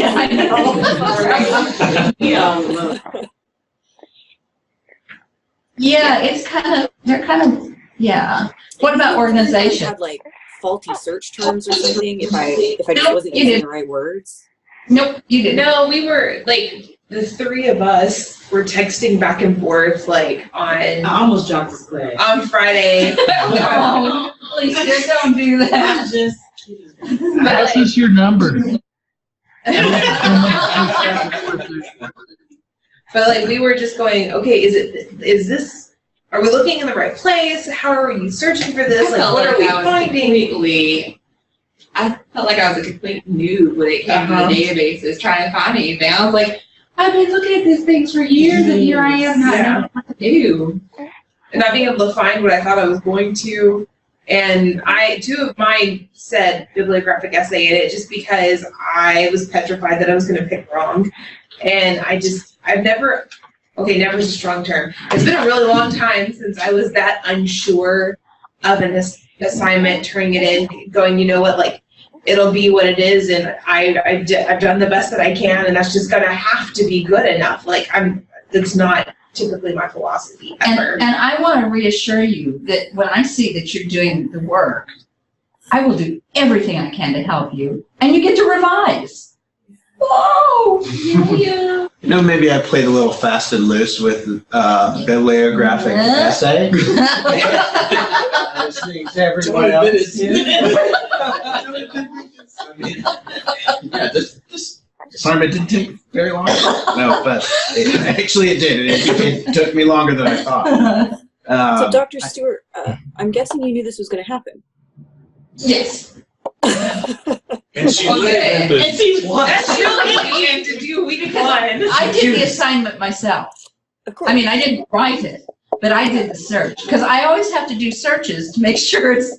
Well, it looked easy because whenever you did the initial search, it's like 14,000. I was like, oh, this is going to be a piece of cake. Like, no. So Yes. is it just inherently hard, or are there just not a lot of these that are published? Like, what's the deal? Not a lot are published. Or they're just ambiguously Yeah, I think labeled. it's not having. So, I started to search without the bibliographic essay part because I could not get what I wanted when I put in bibliographic essay. They would pop up that was considered useful in English studies too. So I had to stop searching without I had to stop putting bibliographic essay in there and just do English studies and hope that the articles that I chose were bibliographic essays. Because once you put bibliographic essays in there, then you say peer-reviewed, scholarly, available online. Now you went, you went from 14,000 to 1,700. You know, and you're confused because most of mine were just eyes on Asia, a bibliographic essay. Oh my goodness. I said, what is that? That was the first one that I didn't even know so it was just taking that word out and still being confident enough to say, that's a bibliographic essay. Yes. This was a humbling assignment in self-doubt. Yeah, and that's not my intention. Did a lot of us have the same ones? I don't know yet. Some, I do recognize some. We've decided that we've done some of the same ones already. Yeah. Oh, yeah. Well, since it's limited, there will be a lot of. Hopefully. Yeah. Besides Christopher. I'm kind of in that. They're all kind of feeling like religious ones. maybe. Can I just do a quick redo? No. That's funny. I'll let it go. We'll see how it goes. I kind of got to a point where I was asking myself, okay, they're reviewing the literature, but are they making a new argument Yes. building on top of that? Yes. And did it include a survey of works that that was the comprised first a one I did. bibliography at the I end would of check the the works at cited. the end of the work, right? Really, I didn't think about it. Good idea on just going to the work site and That was see me. exactly. Every time I was like, unless it has more than like 15, I was like, nah. Not a bit essay. I would find the argument. Yes. And that's how. And sometimes the argument isn't obvious, and that annoys me. Yes. Yeah. Because now you gotta really read. Well, yeah, shouldn't you, don't you want your audience to know what this is the stand on this? This is what you should be I getting. mean, it's like basic composition, right? I mean, Yes. Where's that thesis I statement? never would have passed my first composition class with an essay that had my thesis statement buried somewhere in this dense paragraph. You know? Yeah. So this is also, part of my rationale here is for you to observe what a bibliographic essay looks like, and to be able to see its organization. It's going to probably be chronological and topical and chronological, because research has gotten so big.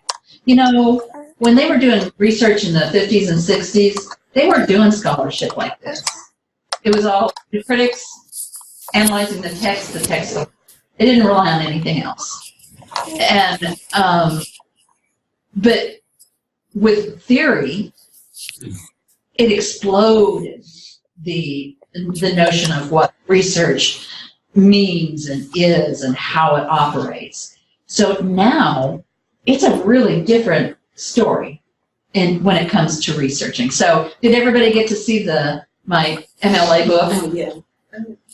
I found an article that was about the attempt to provide a primary bibliography of science fiction, and then talked about the difficulty providing a secondary bibliography. That prior to the 70s, all the criticism was, fan fiction and not academic. It didn't get academic until the 70s, and it reviewed all the attempts there have been to try to provide both types of bibliography. So that's in there. I figured this is like either way off the mark, or this is like a double bibliography. You either nailed it or you are way Just one of the four, though, so Or we're you stable. hopefully some points to play with. That's good, isn't it? Have you seen that Netflix? Yeah, it's a Netflix show called Nailed It, and they give these 4 acres, like, these are professionally made things. You need to recreate them. And Nailed It. You should check it out. It's pretty sad. It's funny. It's like my life. I love really watching that. Yeah. So, Yes? I think some of the feedback you gave to me was helpful because you used some language I didn't. So like for methodology, you talked about the methodology of the essays being historical. And I didn't use that word, but it strikes me that I should have. Yeah, and I graded some. Some folks who got theirs in really early, I graded them, so how about that? Huh? Goes down to the wire. So thank you for that feedback. It seemed to me that you were trying to prompt me to use that language, but I didn't have that vocabulary. Okay, yes, and that's one of the things I'm trying to do. I use the lexicon of English studies. I do it intentionally.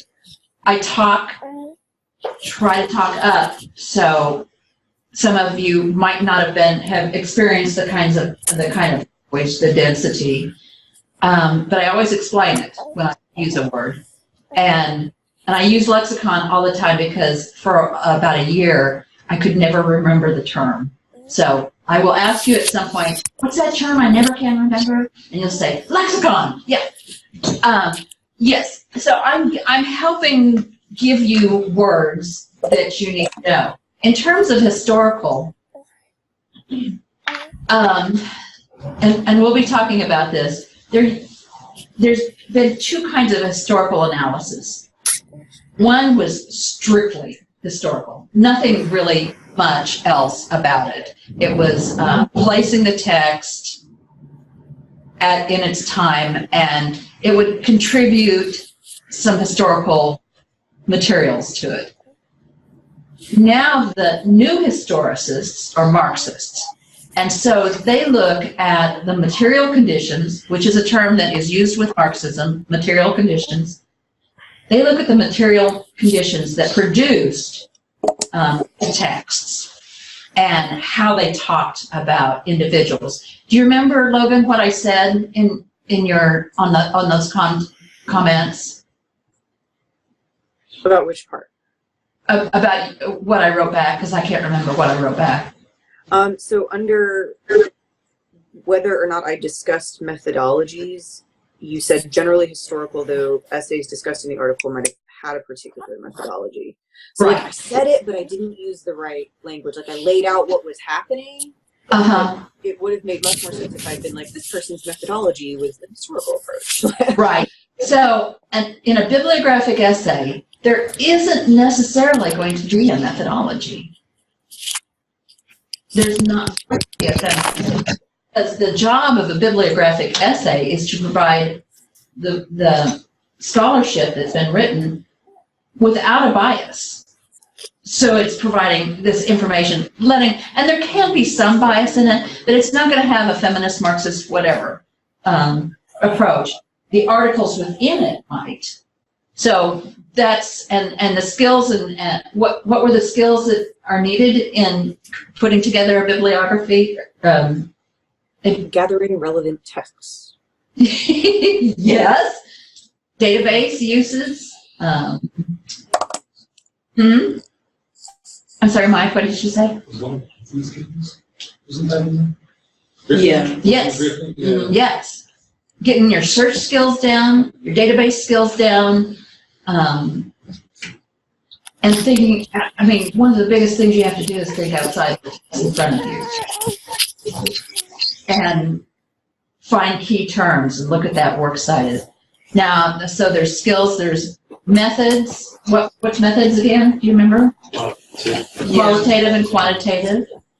And it's more or less, I mean, there's no statistics. So it is a qualitative approach, but there's more too. There was another section on that slide. It was more than qualitative and quantitative. What was the next part? Blended. Blended. There was another part too. Types of design. Yeah. I can't remember right offhand. I have to always go back to it because I know it in my head, but I have to look it up every time when I talk. So yeah, what you should have found is probably that the method is that there is a methodology to some degree in that it provides historical context, but it doesn't comment necessarily on that historical context. And there should be an argument that's now it doesn't always happen. Not all bibliographic essays have an argument, but they wouldn't pass this class. Gerald Graff, if he wrote a bibliographic essay and did not include an argument, I wouldn't accept it. Oh, Greg, I wanted to ask you, what were some of your findings on that assignment that you just turned in? Aside from what I mentioned earlier about it being difficult to find, one thing, at first I got excited about the assignment in that I thought I was going to be able to target some of those areas that I like and go in and start finding some information in more, I guess, things I could search for. And that did not happen at all. I had to scratch that idea in a hurry. Yeah. Ditto. Well, you will eventually write one on your topic. Yes, ma'am. Not in this class, but in other classes. I know. I did that in 595. That's where you pick it. Mm-hmm.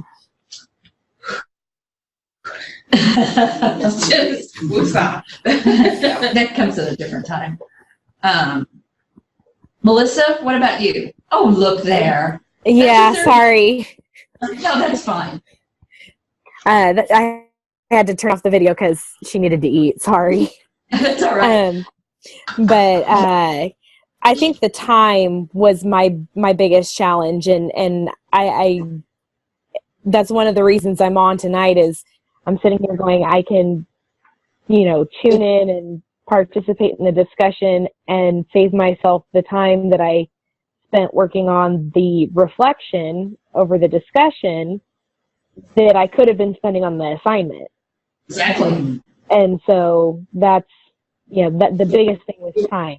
And so knowing that I was logging in tonight, I pulled up the assignment and kind of, looked over it, pulled up the search results, or I pulled up the database and started looking at patch writing before class even started.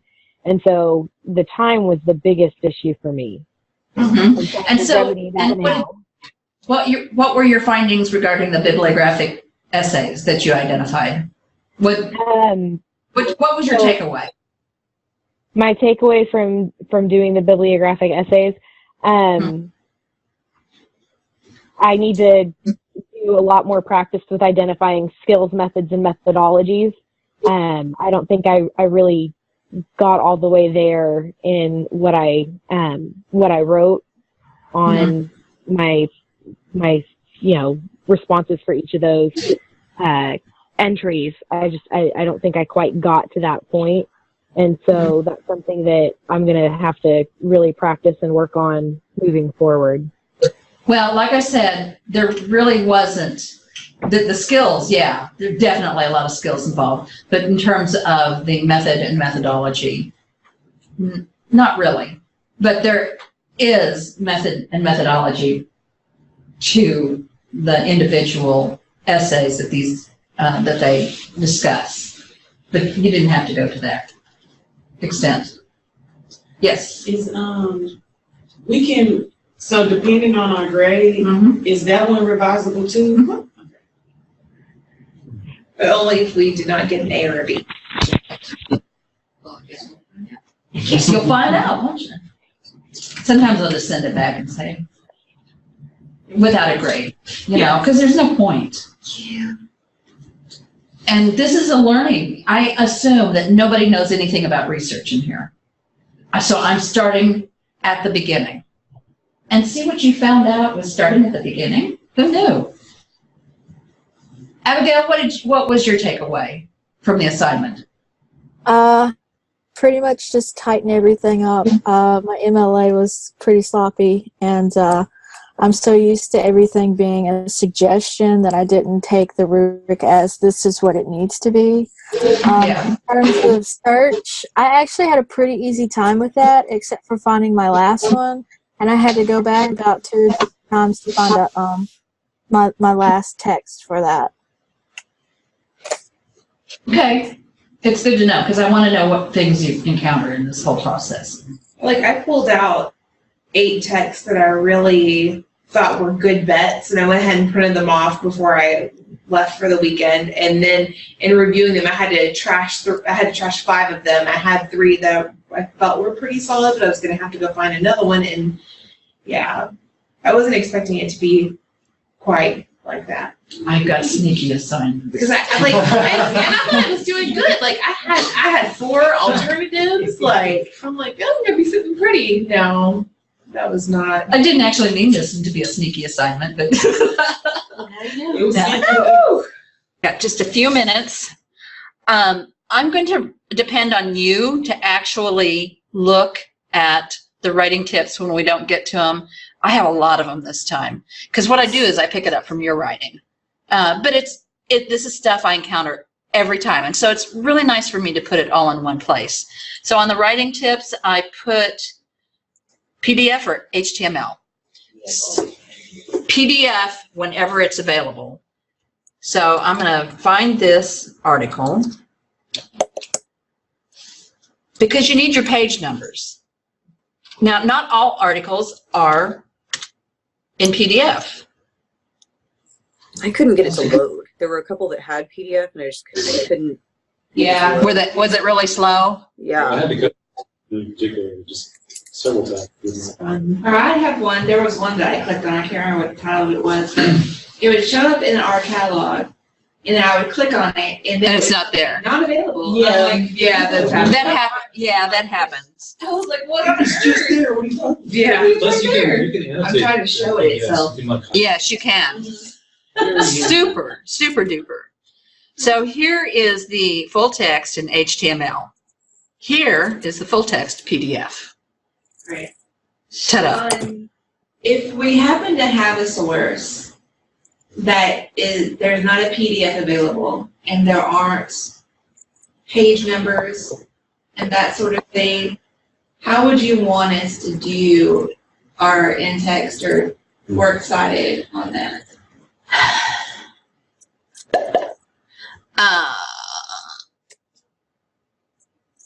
I will be able to tell if there are no page numbers. I'll know. But this one has page numbers on it. 26. This would not be a good essay. It's only 1 page. But I can generally tell if there's a PDF with page numbers on it by this, by the citation. If we don't have page numbers, like if we end up using just HTML or it becomes necessary, as far as in-text citations, would we just use the author's name and like the title of? Just use the author's name. Okay. Even if you've used it in the sentence. And that way it's very clear you know exactly what you're doing. Okay. So in the instance like where I can't get the PDF to load, like should I just tell you that so you know that yes. left out page numbers? And I could probably get it to you. I can probably download it and email it to you. If you're having some trouble. And I'm perfectly willing to do that if I have a moment. Yeah, because sometimes, like, on that website, you were just on ProQuest, like, you'd click on the download PDF on the far right, and it would just spin. Yes. I had to read You gotta a lot. But for these, you gotta press where it says full text and download it there, where it says full text PDF. Yeah. If you download it when you press that button and then, like, no, go to the other one, press that one, then in there, press download, it'll download. Right here. Because, yeah, but if you press that outside one, it'll take forever. But if you press that one, it'll download it. Something else I did is I emailed it to myself where it said email, and I just downloaded the PDF from there, and that's how I got around it. Clear your history on occasion, because when you're doing lots of searches like you're doing, your search history gets clogged up and it starts going into loops where it can't get out of them. So I'm going to go over these, but I want you to read them because I'm holding you responsible in your next paper to know these things that I've provided in writing tips. So there's several new ones, historic, that one. Works cited, university presses, historical present, searches. And Alex, we didn't get to talk about yours. We're going to come back and do that. There is are, was, were. It's a little bit similar to this one. Ing, am, are, is. Working your quotations, the generic you. Hate that. And ellipses. So read those over. You'll be responsible for them. I will be going over them though in our next class. That other thing you sent was much clearer with the columns and saying what was required and what wasn't. I just assumed that is a reflection of yours. What thing? The rubric? The course of study list. Oh, okay. That helped? Yeah, because it's actually like organized and tells me what needs to be there. Good. Of course, it all blows up when you can't take all the courses that are available on it. All right, so you know what's due for next week. At the moment, I anticipate questions from anybody. All right, that's it. Farewell.